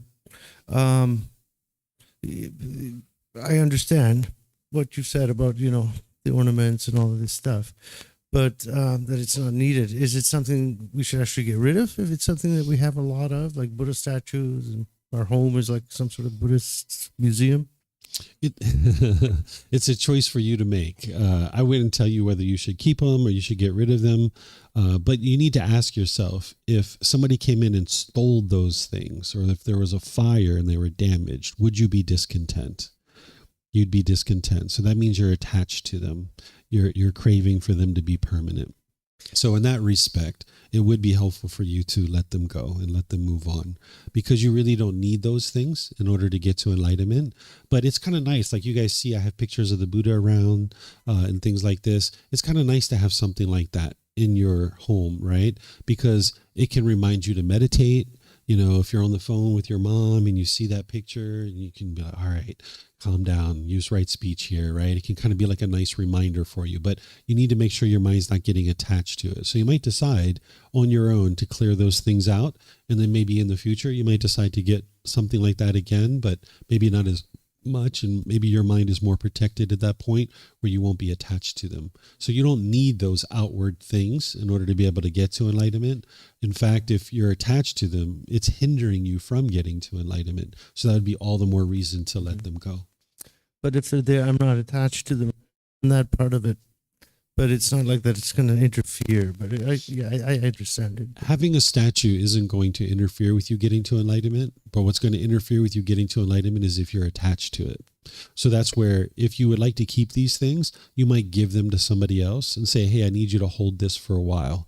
And now maybe 3 months, 6 months, a year, it's out of your home. Your mind's not attached to it anymore. And then you might just decide to bring it back in because you like having that in there, and it helps you to cultivate appreciation and gratitude for the Buddha. Maybe it helps to remind you to meditate and these kinds of things. So the statue itself isn't the problem. It's the craving for the statue to be permanent. That's the problem. Mm-hmm. Two basic questions. One is, you mentioned that there's also standing and lying breathing meditation. Is that exactly the same as the sitting? Just I have a different posture and there's like I close my eyes, or is there anything else I should pay attention to? No, it's the same thing with the mind, whether it's the breathing mindfulness meditation or the loving kindness meditation. You're doing the same thing with the mind. You're just in a different body position. So you're still focused on the breath, cutting it off and letting it go and coming back to the breath. Or if you're doing loving kindness meditation, you're still doing those phrases in the mind. You're just changing the body position so that the body's more comfortable, so you can more easily access the mind. Because if the body's experiencing pain, it's really challenging to eliminate unwholesome qualities and cultivate wholesome qualities, because there's no ability for you to break through that. So you'd like to get the body to the point where you're not experiencing that, and then you just do the same things with the mind.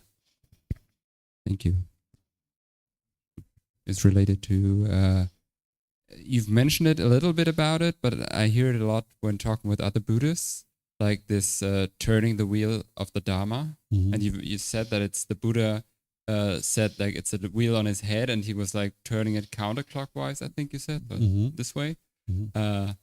Just what does that image mean? Is it like the idea that it's like the wheel that, first of all, it's in my mind, I'm working with my mind, right? I'm training the mind, and it's like the wheel of like a cart that's driving me to enlightenment? Or what's the idea behind that? Yeah, this is just a figurative thing, that the Dhamma wheel is figuratively on the top of the head of the Buddha. It's actually at a flat spot where the crown of the head and the back of the skull come together. There's a flat spot. And a Buddha will reach up when they get to enlightenment. They will reach up with their right hand and they will turn that Dhamma wheel counterclockwise. This is just kind of like a figurative thing of humanity stepping forward into a new era. Because now a Buddha awakening to enlightenment and being in the world, this is the best time for all humans to be able to get to enlightenment. If you lived during the lifetime of a Buddha, it would be ideal for you. You still wouldn't be guaranteed to get to enlightenment because you still need to do the work, but it would be the absolute best time to exist in the world, because now the wisdom is very bright, very vibrant, very much shining in the world. So that's what that's signifying, is the turning of the Dhamma wheel is now that a Buddha has arisen in the world, the teachings are shining in the world, and this is humanity stepping forward into a new era. Yep. Yes, sir. Who do you, or did you seek for guidance in your own path to enlightenment? Who was your teacher? I don't have any teachers. I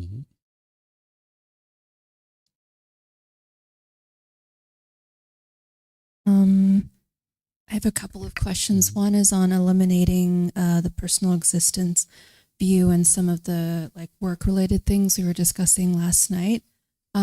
Does that mean that having ambition in your career would be bad, like having professional success? Like, should we be meditating so that we don't have the desire to, grow our business if we're an entrepreneur, or rise up the corporate ladder if we're in a company or organization? Like, is ambition a bad thing that should be avoided if we're trying to eliminate personal existence view?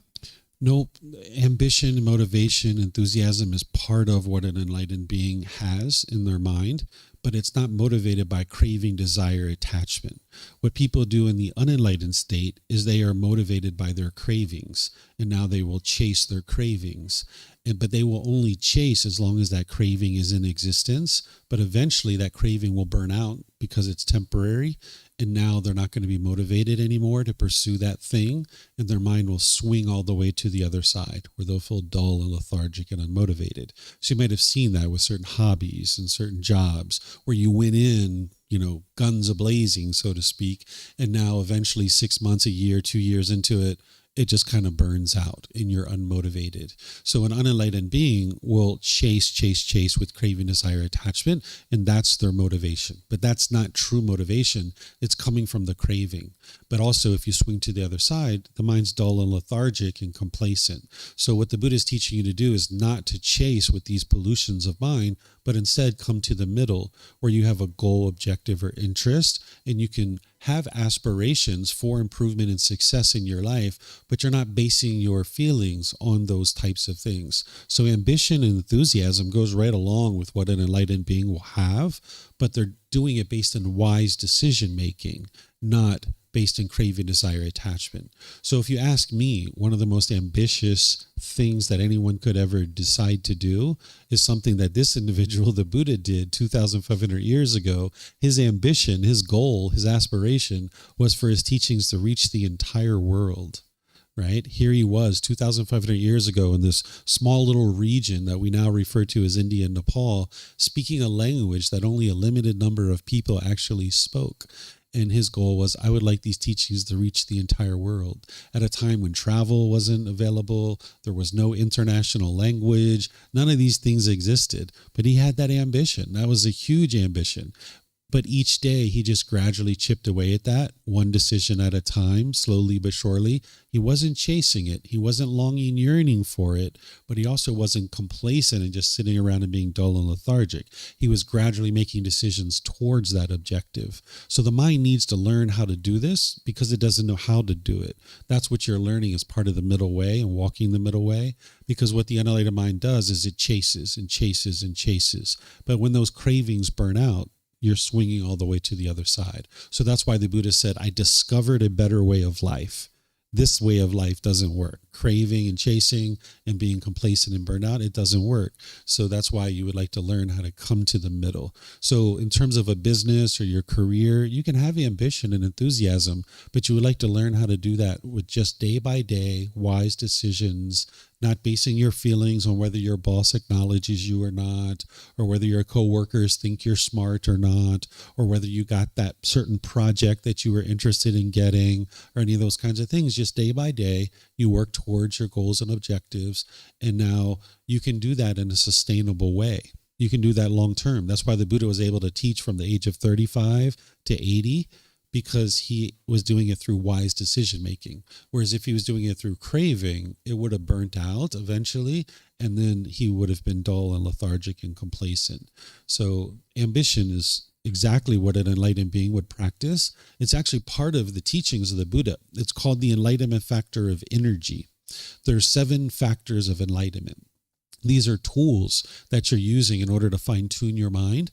And there's an enlightenment factor of investigation, energy, and joy, which brings the mind out of the sluggish state into the middle. And then there's the enlightenment factors of tranquility, concentration, and equanimity that bring the mind out of the overactive, excited state into the middle.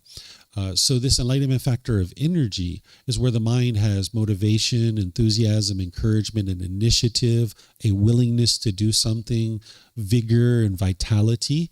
And without that, you actually can't get to enlightenment. If you're just kind of like dull and lethargic, like, I don't care about my career, whatever happens, happens.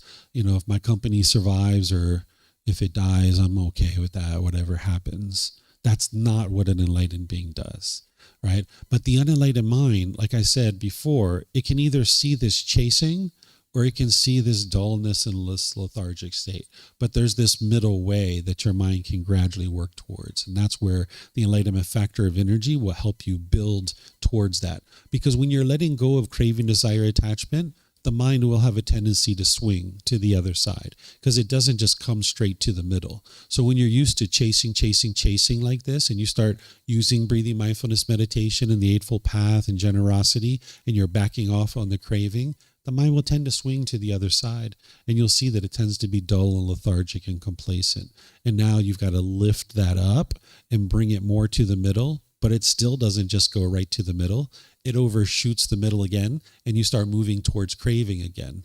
And it's like a pendulum that the mind swings like this, but each time you're not going quite as far with the pendulum, and then all of a sudden you kind of narrow in on the middle. And now it's like, there's the middle.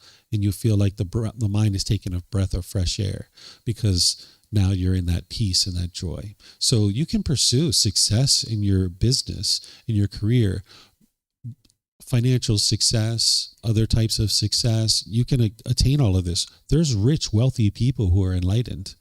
And I know very rich, very wealthy people who are enlightened. But they acquired their wealth ethically and morally responsibly. And they're also not tied to their wealth.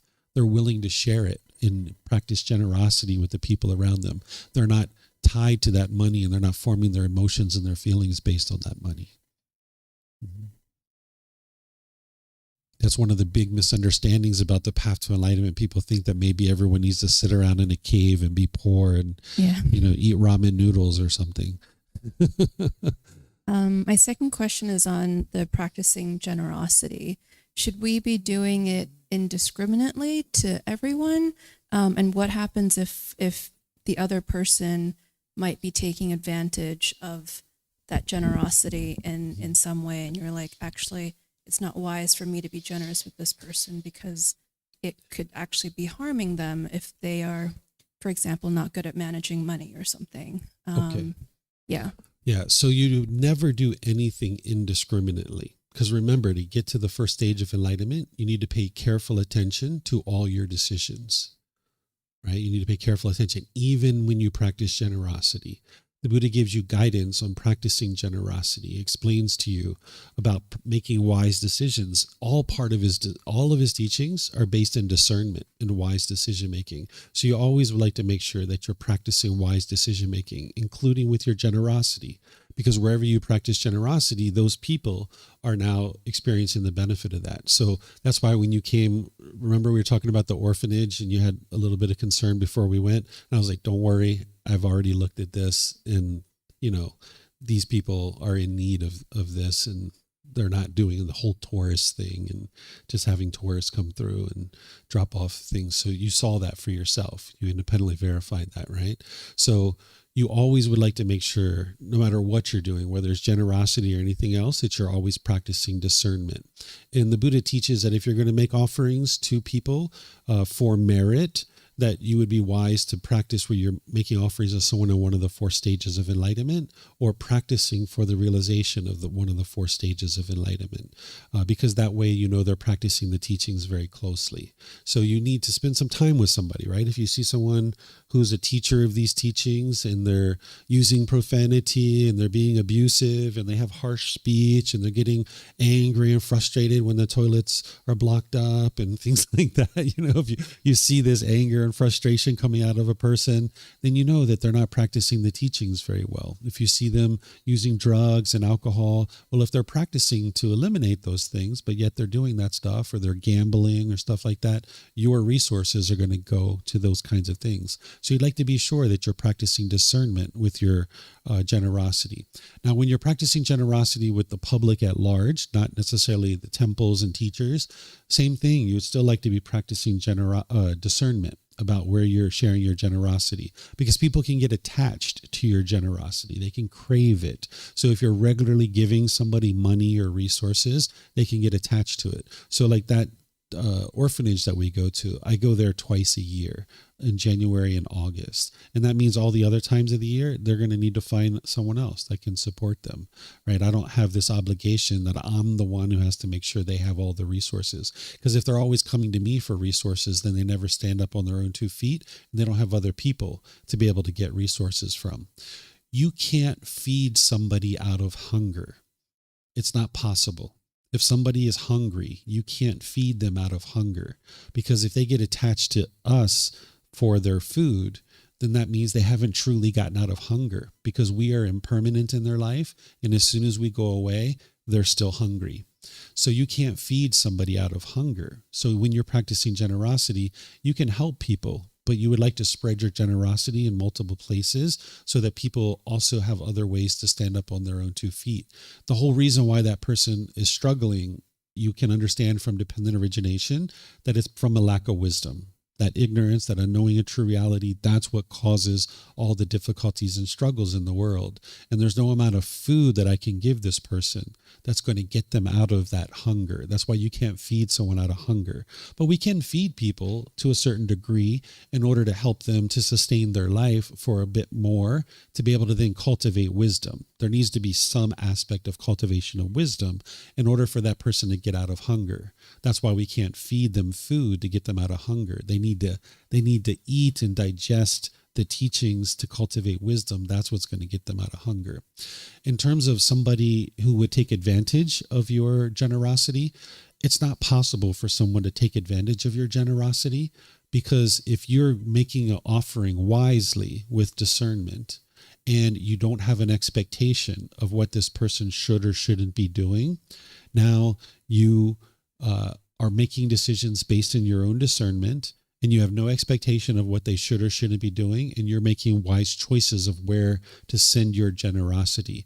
This person can't take advantage of your generosity. If they're asking you and constantly asking you for things, it's still your choice of whether to give to them or not. You can choose not to give. The only reason why someone would think that this person's taking advantage of their generosity is if there's some expectation that they might have. So I one time had a student who, she had a boyfriend, and this boyfriend wanted, and she's a single mom, by the way, she has 3 children, and this boyfriend wanted to buy her children winter jackets. And she was like, oh, it's okay, you don't have to buy them winter jackets. Yes, they don't have winter jackets, but I will get it for them at some point. And he insisted on getting them winter jackets. And she said, okay, if you'd like to buy them, go ahead and buy them. So he bought them, and because of the way the relationship was, about 2 or 3 months later, she ended up breaking up with him. And right away he said, oh, you're taking advantage of me because I bought those kids that winter jacket and now you broke up with me. No, she didn't take advantage of him. He had an expectation that if I buy your children winter jackets, you're going to stay with me as my girlfriend. And that expectation is what caused him to think that way. Right? So if you're practicing generosity, in the moment of that generosity, you need to be sure there's no expectation of anything in return. Because if that gentleman would have done that with the winter jackets, when the female broke up with him, he would have understood, what did I do here in order to cause her to break up with me? What were the decisions I made that led to this? But of course, his mind didn't have right view, so he was blaming other people for the things that he was experiencing. So if you're practicing pure generosity, it's not possible for someone to take advantage of you because you're only giving what you know you can give because you're practicing in the middle way. You're not overextending yourself. You're not selfish. You're practicing what you can give without any expectation of anything in return. And you're doing that with discernment and wise decision making. You're welcome. Any other questions you guys would like to ask? In another program I take part in, there's one of the sort of traditions is it's a promotion.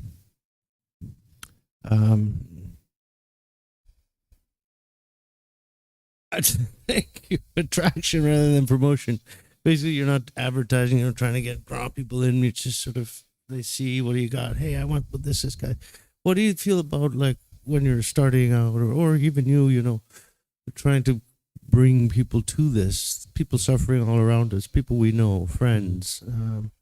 Hey, you should try this. You should try this. Or should we just leave that alone?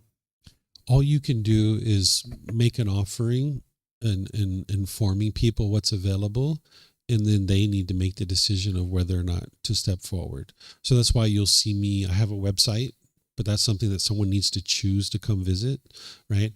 I put out posts on Facebook, but that someone has to choose to read that post. Where you're not interested in pushing the teachings, right? I have a meetup group, I have Instagram, Twitter, all these things. So I just post stuff, and if people choose to come, then they choose to come. I have a registration where people can register for these courses and retreats, but I actually never look at it. I never look at it. I only have it on there because people always ask me like, can I register? Can I register? What do I need to do to register? So I ended up putting it on there just for that, right? You never saw me take attendance or anything like that, right? So anybody's welcome to come and go. So you can't push these teachings into someone's life. They have to choose to pull them into their life.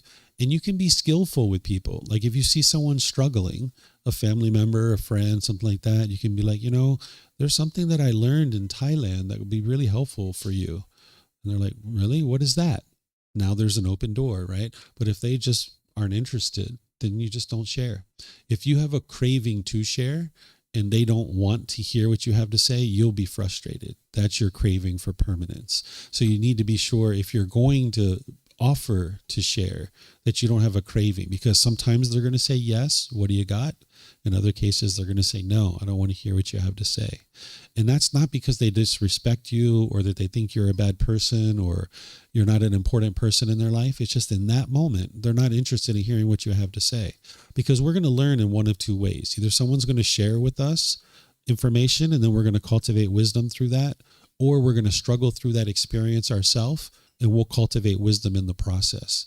And if they say they're not interested in what you have to say, what they're choosing is, hey, I'm going to do this on my own. And now in that process, they will experience the cultivation of wisdom. And if they struggle more because they didn't take your advice, that's a choice that they're making. You're not making that choice for them. They're making that choice.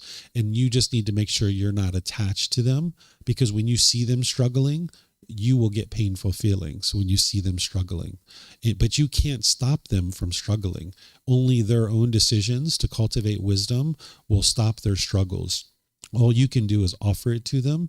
And then if they're interested, you can share it with them. Mm-hmm.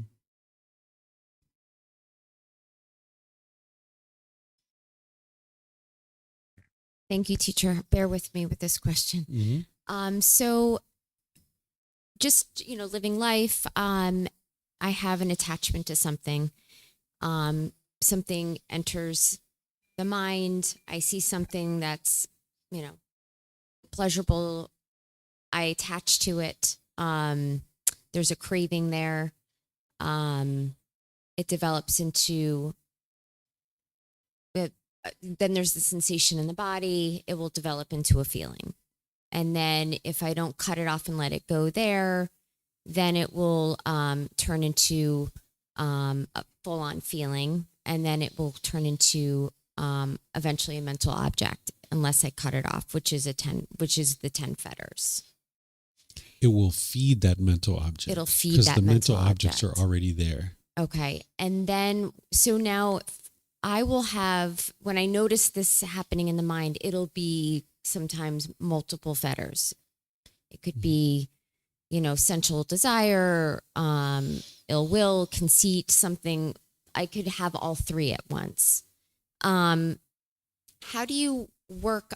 You can't really work on, how do you work on a specific fetter unless it comes up in the mind, I guess is the question. Yeah, this is the squeaky wheel approach that I was talking about, that any one particular bout of discontentedness, especially early on, is going to have multiple fetters involved, right? So you look at what's the squeaky wheel here. Well, always there's a lack of wisdom. So you always need to cultivate wisdom. And that's why you have a teacher. That's why you have resources.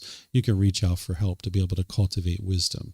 But then, is it personal existence view? Is it sensual desire? Is it ill will? Is it conceit? You look at which one is the strongest, right? And then there's going to be some things that you can apply to each one of those things. And that's how you are able to do it. So you look at the squeaky wheel. So I don't know if you have an example. I was going to try to create an example, but it's usually better if a student has an example. I can't think of one right now, but I just know that when I am noticing discontentedness and it's gotten to a point where it's like, oof, it's ill will, like I'll argue with, Ted about something. And if I trace it back, I can see kind of, where it started, when I could have cut it off. But if I didn't, then I noticed, though, there's the fetter, there's the ill will. And then, I'm not using right speech and all these other things, and will come up. So it's just a matter of, I don't see them until sometimes after. At the core of all of this, there's always a lack of wisdom, and there's always a craving. Those are the places that you'd like to really start and investigate, is what was the craving that motivated this? Because the ill will came from the craving, right? There was some craving that got triggered. So if you can get rid of the craving, then the ill will won't come up. So you're proactively, consistently training with breathing mindfulness, meditation, loving kindness, generosity, right? You're doing all those things, practicing all the path of the Eightfold Path, dialing that in closer and closer. But now you've had a bout of discontentedness.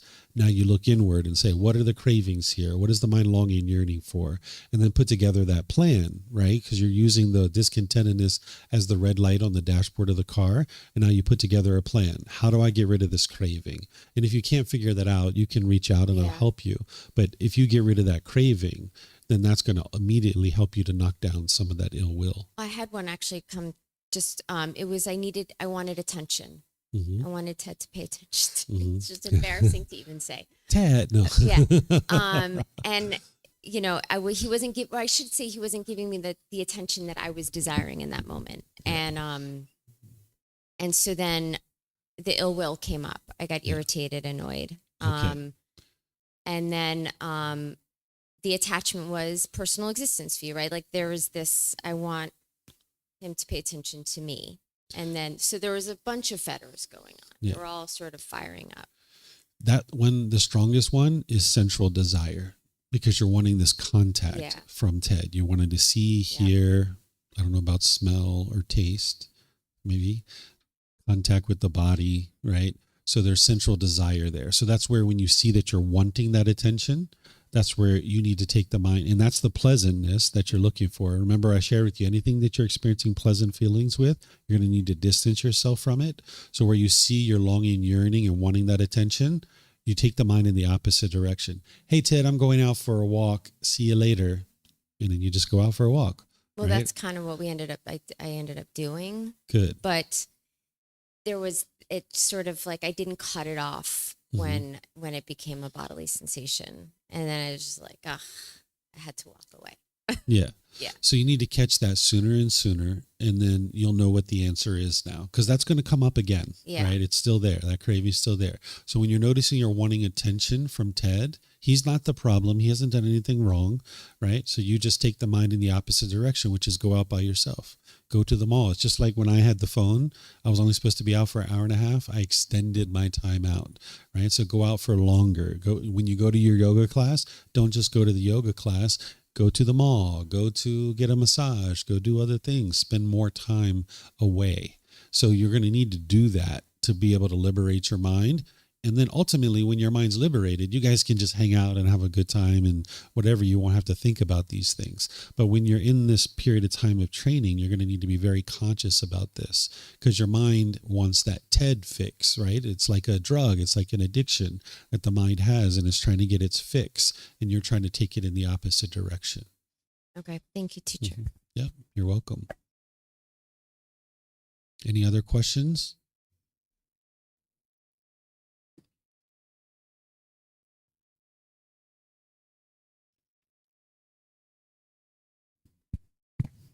When we're looking at, just to clarify what I heard, the meditation for personal existence view, are people who are just beginning the path okay to start practicing that meditation as well? There's no harm in you practicing that meditation, but it's just not going to have the same level of effect as if you've already got all the other meditations in place in the Eightfold Path. So that's why I suggest people do the meditation of realized non-self when they're in the jhanas, because you still have all these other pieces that you're trying to put together. And if you put too much on the mind at one time, it's kind of a bit overbearing. So just getting your arms around the Eightfold Path, breathing mindfulness meditation, loving kindness meditation, your generosity, improving your moral conduct, that's a lot of work right there, right? So you can really leave this meditation of realized non-self off to the side until you get to the jhanas, because it's all these other things that are going to get you to the jhanas. And those are the things that are going to soften up your mind and make the mind willing to let go of a self. It's not going to be willing to let go of the personal existence view without those things already being well practiced. Okay, thank you. And then just one more. Let me find what I did with it. Oh, so when we're looking at working on the first three fetters to eliminate each of those, can those be eliminated in bits and pieces? That's the way they're all eliminated. Okay. Yeah, it's not like a sudden, abrupt thing. Okay. It's a gradual wearing away of all the fetters.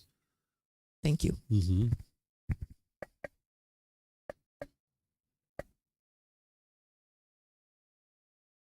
You said if you reach the first level of enlightenment, then it follows you through to the next life.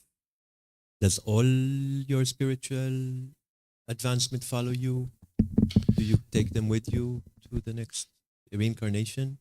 I didn't say that exactly, but what I was sharing was that if you die in the first stage of enlightenment, then you will come back into the human realm, right? But you aren't starting at the first stage of enlightenment when you come back into the human realm. You still are in the unenlightened state, not even in the jhanas when you are born again.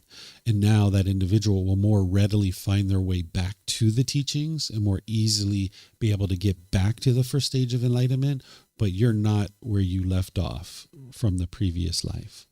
So how is that happening? Because the mind still has ignorance, because a mind that is a brand new mind, it's going to have cravings and residual memories from the previous life, but they're not readily apparent and available in their early stages of life. So as your mind develops, you will start having residual memories of the teachings, and you'll be able to more easily make your way back to the teachings and find a teacher and find these teachings again. And now when you study them, they'll be more obvious to you, where sometimes when people study these for the very first time, they've never seen them in a previous life, they seem very odd. They feel very strange. It feels very cumbersome and very difficult to be able to wrap their mind around these teachings. These are individuals that haven't been exposed to them in the past. There's other people who are brand new to the path to enlightenment in this life, but the teachings just make so much sense to them. They're so clear. They're so obvious.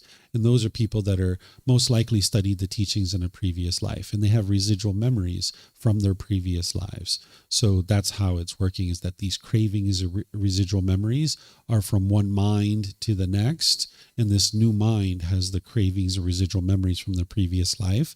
And now that study, that wisdom that was cultivated in a previous life is starting to be available in the mind as the mind starts to grow and develop.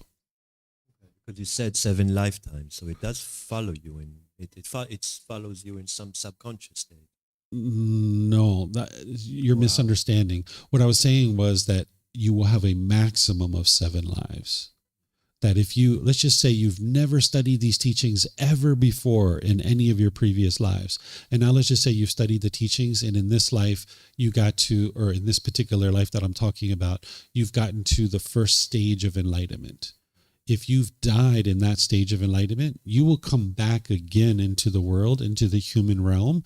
You will more readily make your way to the first stage of enlightenment, and you could continue on from there, or you might end up dying again in the first stage of enlightenment, and now you're going to come back again into the human realm. So it's a maximum of 7 lives, but it's not a definitive 7 lives. It's just a maximum of 7 lives. Until you reach full enlightenment. No. What's that? Maximum 7 lives until you reach full enlightenment, until you reach the full. I misunderstood that. Okay. No. In the first stage of enlightenment, if you get to that stage, you would have had countless births before you ever got to the first stage of enlightenment. In the animal realm, maybe in the hell realm, afflicted spirits, maybe even in the heavenly realm, or maybe even in the human realm. You've been around and bopping around in all these different existences. But now eventually you get into a certain human existence, you make your way up to the first stage of enlightenment, and now from that point, you will get to enlightenment within 7 lives of that existence. But prior to that, you would have had countless lives prior to that. Every single one of us. Yeah, I was asking for after, not prior. Yeah. So once you get to the first stage of enlightenment, the very first time, you could actually go all the way to enlightenment, right? Someone could have never seen these teachings ever before, ever in their life, in this life or some previous life, make their way to the first stage of enlightenment and keep on going and even get to enlightenment. But it's just that if you die in the first stage of enlightenment, you will come back into the human realm, and you will do that for a maximum of 7 times. Even on that very next life, you could actually get to enlightenment. So now your second life in that human existence, you could get to enlightenment. So it's just a maximum of 7. Yeah. So I understand that by spiritual, like what my practice in this life will follow me without me knowing to the next one. If it doesn't follow me, I would not have a maximum of 7. Yes, your wisdom. So that's why I say the craving and residual memories is going from one life to the next. So that wisdom that you cultivated on the path to get into that first stage of enlightenment, it will follow with you. But it's not like you have direct recall of every last little teaching that you practiced. Even if you were practicing and you were in the jhanas, for example, or even if you weren't in the jhanas, that wisdom is going to go with you as well. It's not just having got to the first stage of enlightenment that the wisdom will follow you. Even if you're short of that, your wisdom will still follow you. So this was actually taught by the Buddha. Yes. 7, maximum 7. Yes, that's And right. was Vipassana meditation, was it taught by the Buddha? You will never see anywhere in the Pali Canon where the Buddha talks about Vipassana meditation, or if you think about Vipassana as body scanning, he never talks about that in the Pali Canon at all. No reference to that, No reference at all. like modern invention or... It's something that people talk about today. They claim that it's from the Buddha, but you'll never see it in the original text. And that's the only collection of teachings that we have from the Buddha. So if it's not in the Pali Canon, then it's essentially hearsay unless it can be independently verified. So the Buddha only taught those 4 meditations. I showed you the words of the Buddha where he introduces the 4. Those are the only 4 he ever taught. Because breathing mindfulness meditation is addressing the craving. Loving kindness meditation is addressing the anger and hatred. Those are the 2 pollutions out of the 3, right? Craving, anger, and ignorance. So breathing mindfulness meditation to address the first one, loving kindness meditation to address the second one, and the way you're addressing the ignorance is through the cultivation of wisdom. And then you've got the meditation to eliminate sexual cravings, which is part of the craving, but it's a unique type of craving. And then you've got the meditation to realize non-self to help you eliminate personal existence view. That's it. That's all he ever taught. And that's all you'll ever need. The first 2, breathing mindfulness meditation and loving kindness meditation, will be needed by everybody. But the cravings or the meditation to eliminate sexual cravings, only certain people will need that. Everybody's going to need to eliminate their sexual cravings to get to enlightenment, but not everybody needs the meditation to be able to do that. And everybody will need to realize non-self in order to get to enlightenment, but not everybody needs that meditation to get to the elimination of personal existence view, because there's other practices that you can use in addition to that. But that meditation is going to help accelerate the process of getting to the realization of non-self.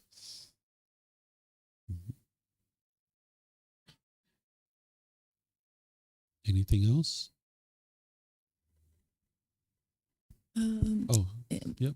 So is it wise to either say yes to or actively pursue past life regression? I don't recommend it. Whether someone chooses to do it or not is a choice for them to make. But from the experiences that I've heard of, even when people do that kind of stuff, they don't really trust it and have confidence in it because they had to induce it. Whereas if you just train your mind and focus on the elimination of pollutions of mind, if you're going to see your past lives, it will happen and you will experience that. And now you actually have confidence in it because you didn't try to induce it. By trying to induce it, you kind of lose the confidence of whether it's actually true or false, because you're kind of putting yourself in a situation where the mind's kind of craving to know that information. And it can be kind of the mind tricking itself and thinking that this is true when in reality it's actually not true. So I would just encourage you to focus on training your mind and getting rid of the fetters. And as you do and that pollution's coming out, if you're going to see your past lives, then you're going to see your past lives. And then you'll actually have confidence that it's actually true. Whereas if you try to induce it, you're not going to have that same level of confidence. Mm-hmm. Regarding the past lives and verifying, as you said, deja vu, repeated dreams, very vivid. When I was in my early teens, it was like a time I was always having deja vus, and then less and less, and now it happens every few years, maybe. But is that something that's talked about? Is that sort of the younger we are, the more attached we are to our previous life? The younger you are, the less polluted your mind is, because you haven't had time to accumulate the pollution. So that's why as a child, you hear children talk about seeing ghosts more frequently, seeing heavenly beings. There's like a 4-year-old child in Australia that was having vivid memories of being Princess Diana in the past, giving like all kinds of details about her life that there was no way he could have known, exact meetings she was having. clothes that she was wearing during those meetings and all these kinds of stuff. And they actually collected up that information and verified it with the royalty in England. And they confirmed that this person actually had those memories. So as a child, your mind hasn't had the time to accumulate the pollution as we do as we're older. This is one of the reasons why the Buddha encouraged people to study and learn as early as possible in your life. There's never a bad time to be able to learn and practice these teachings, but the earlier you do this in life, the easier it is, because your mind is more sharp, it's more vibrant. It also has less pollution. That's why it's more sharp. And now, having learned early in life, you'll experience a wonderful life, right? Like, I went up until I was 44 before I really started to really study the teachings. I was dabbling before that, but it wasn't until I was 44. And that 44 years was quite challenging. My son started learning when he was 6 formally, but we were actually doing things with him even before that. He's having a much different life. His life at the age of 13 is so peaceful and joyful. That's because he's had the benefit of learning the teachings early. And he hasn't had to really do too much work to be able to get to that point. The earlier, the better. The mind's less polluted. And that's why you see that when you were younger, you were experiencing more deja vu and more memories. Mm-hmm.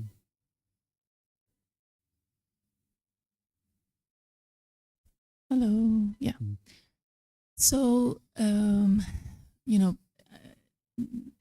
linked to the question about ambition, career, apathy, and also exposing oneself to.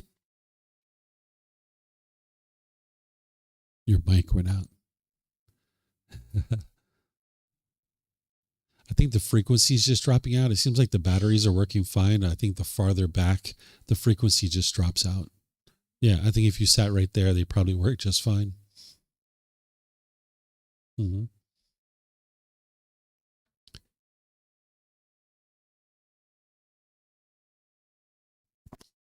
Hello. Okay. So, if, like in my case, started develop aversion towards the setting where I was working. Too many meetings, too much bureaucracy, too many egos, etc., etc., etc. And of course, I could have also, I understand from these that it pertains to myself, my own cravings and attachments. But that's at least what happened in my case, okay? And then what happened is that I slowly withdrew from that setting and completely then left. And what then ensued was apathy, where I kind of, and still a little bit in terms of what I would like to do next, because it's a very kind of heavy setting and formed me very much as a person in my life and my lifestyle. And so, in terms of exposing oneself to something that one has developed an aversion towards or craving attachment, how would that apply in my case, for instance, or in any similar case? Yeah. You need to make wise choices about all the things that you do in life. That's like careful attention that the Buddha is teaching, and where you work and how you sustain your life is part of those wise decisions. You're going to be in an environment where there's going to be lots of unenlightened beings, right? We don't have massive amounts of enlightened beings in the world. So you're going to be working among unenlightened beings. They're not going to be doing things perfectly, and neither are you. So part of getting to enlightenment is to be able to associate with all beings, enlightened beings or unenlightened beings. So learning the path and learning how to train your own mind, you will be better at associating with individuals who do have ego. It won't bother you. Where right now, you might have a craving for people to not have ego. And now when someone has ego, you're maybe frustrated by that.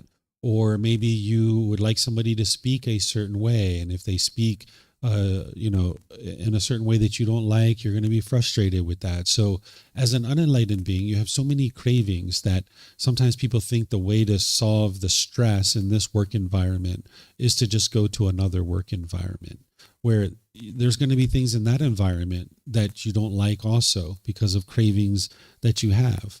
So you need to be able to decide, where can I be that I'm going to understand I'm not going to agree with everything in this work environment, but there's enough things here that I can grow and I can develop and cultivate wisdom, and I can help to overcome some of these cravings that are in my mind.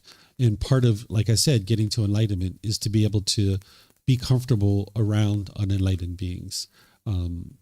So you're not going to solve this by moving to different places. And if you're in a place that is triggering some of your cravings, some people might say that that's actually a really good place for you, because now you have an opportunity to overcome those cravings. And those are decisions that you need to make of what would be best for you in that given situation and where you're at in your development and in your life.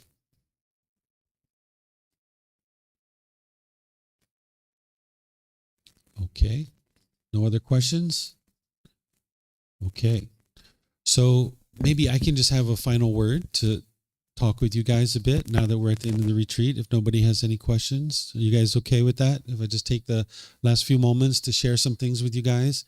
Okay, so what I would like to share with you at the end of an in-depth learning experience like this is that obviously you haven't learned it all. There's a lot of content here, a lot of things that you can't independently verify in the last couple of days that we're spending time together. You've heard a lot of things. You've maybe understood some things and other things you haven't understood, or other things you haven't been able to independently verify. Whenever you're approached and you're in an environment like this, you take whatever it is that you've been able to learn to be able to enhance your life and do. Can you turn off that mic, Netta? You take whatever you can take from that particular learning experience and you implement that in your life, and you benefit from that.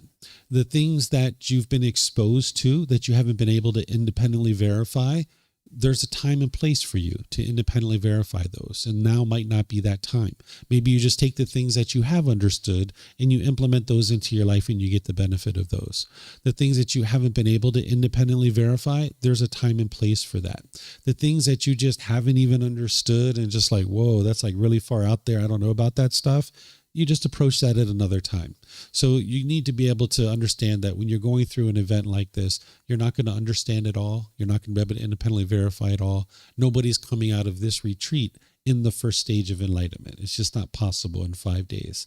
But if you've learned something, 5%, 10%, whatever it is that you've been able to absorb, use that and work with that to improve your life. The Buddha shares in his teachings that if somebody understands even one sentence of his teachings, that it's very good for your welfare and peacefulness for a very long time.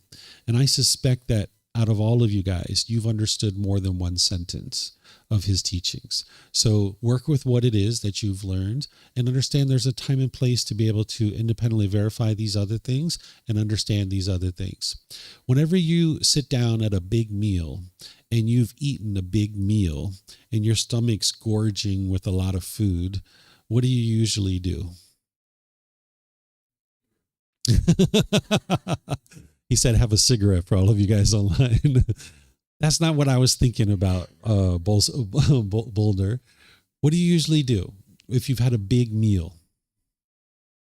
You sit back and digest, right? That's what you might need to do here. Is that if you've had a big meal of information that you've brought into your mind, again, some things you've understood, some things you haven't independently verified, you need to digest, right? So you need to sit back and you need to digest. And then after you've digested and there's still food on the table, what do? Eat more, have another meal, right? So the table is here. The food's not going away. You guys are welcome to have a meal anytime you like, but you're going to most likely need to digest at this point. And if you're feeling like, whoa, this is a whole lot, yeah, that's the way the teachings of the Buddha is, that there's a lot here for you to learn. This individual is very wise. He's very deep. He knows the teachings that it takes to be able to get to enlightenment. And all you need to do is learn and practice what he taught. You don't need to invent anything. You don't need to figure anything out. He's already figured it out. If you learn and practice his teachings, it will lead to your enlightenment. But you're going to go through these periods of having eaten and needing to digest, and then eat some more and digest, and eat some more and digest. And slowly but surely, you're going to grow. So I'm not going anywhere. These teachings aren't going anywhere. They're here for you to be able to learn and practice and understand. And if you need time to digest, then do that. And just know that you're welcome to come back and have another meal at any time. Okay? So I would like to end the way that I always begin my learning events, is just by thanking you guys for your dedication. Thank you for your learning and growth and development. I know it's not easy to be able to be in a place like this for 5 or 6 days, sitting on the floor.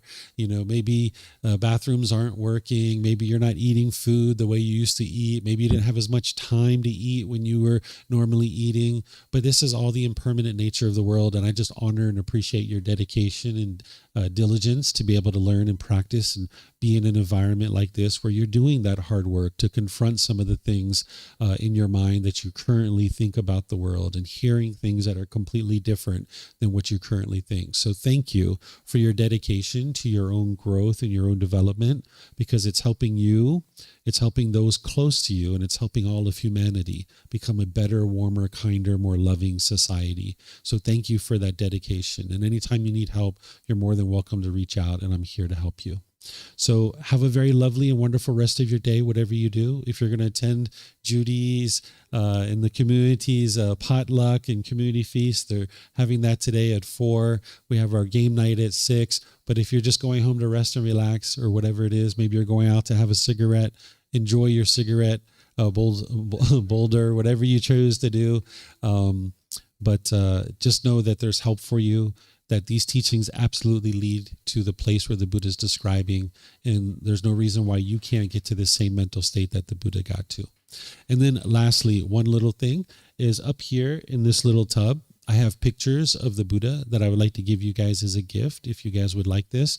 This image that I use here, that you see me using frequently, this is actually an artwork that someone did based on the description of the Buddha during his lifetime, that all these statues that you see of the Buddha, it actually doesn't depict what the Buddha looked like during his lifetime. That crown on his head, that fancy flamboyant clothing, he actually never wore any of that stuff.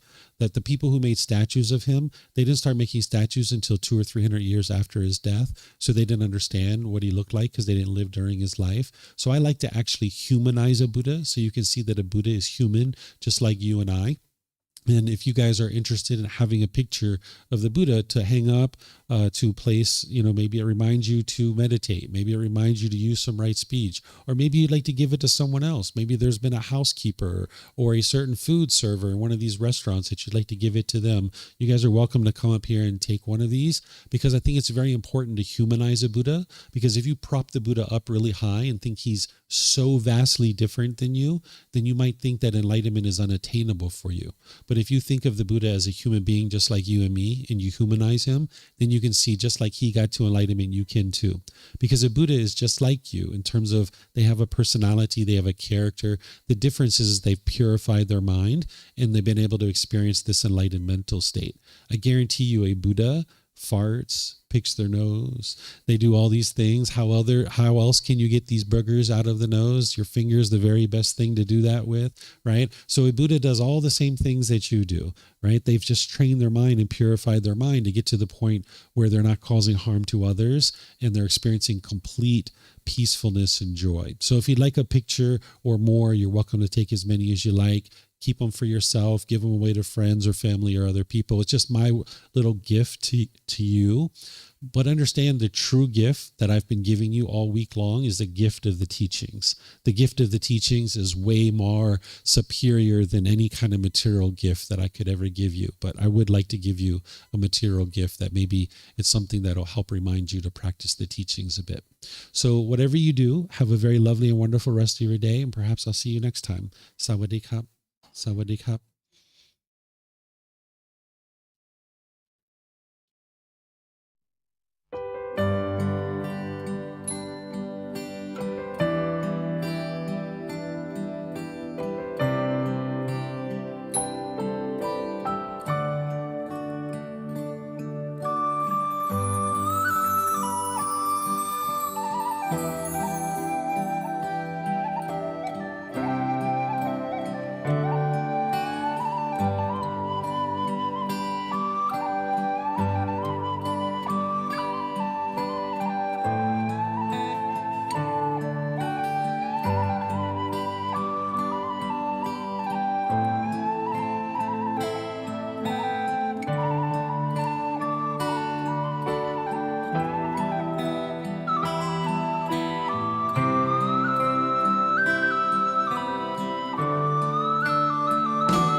Thank you again for watching. Enjoy your meditation. Look forward to seeing you online and answering any questions that you might have. Thank you so much.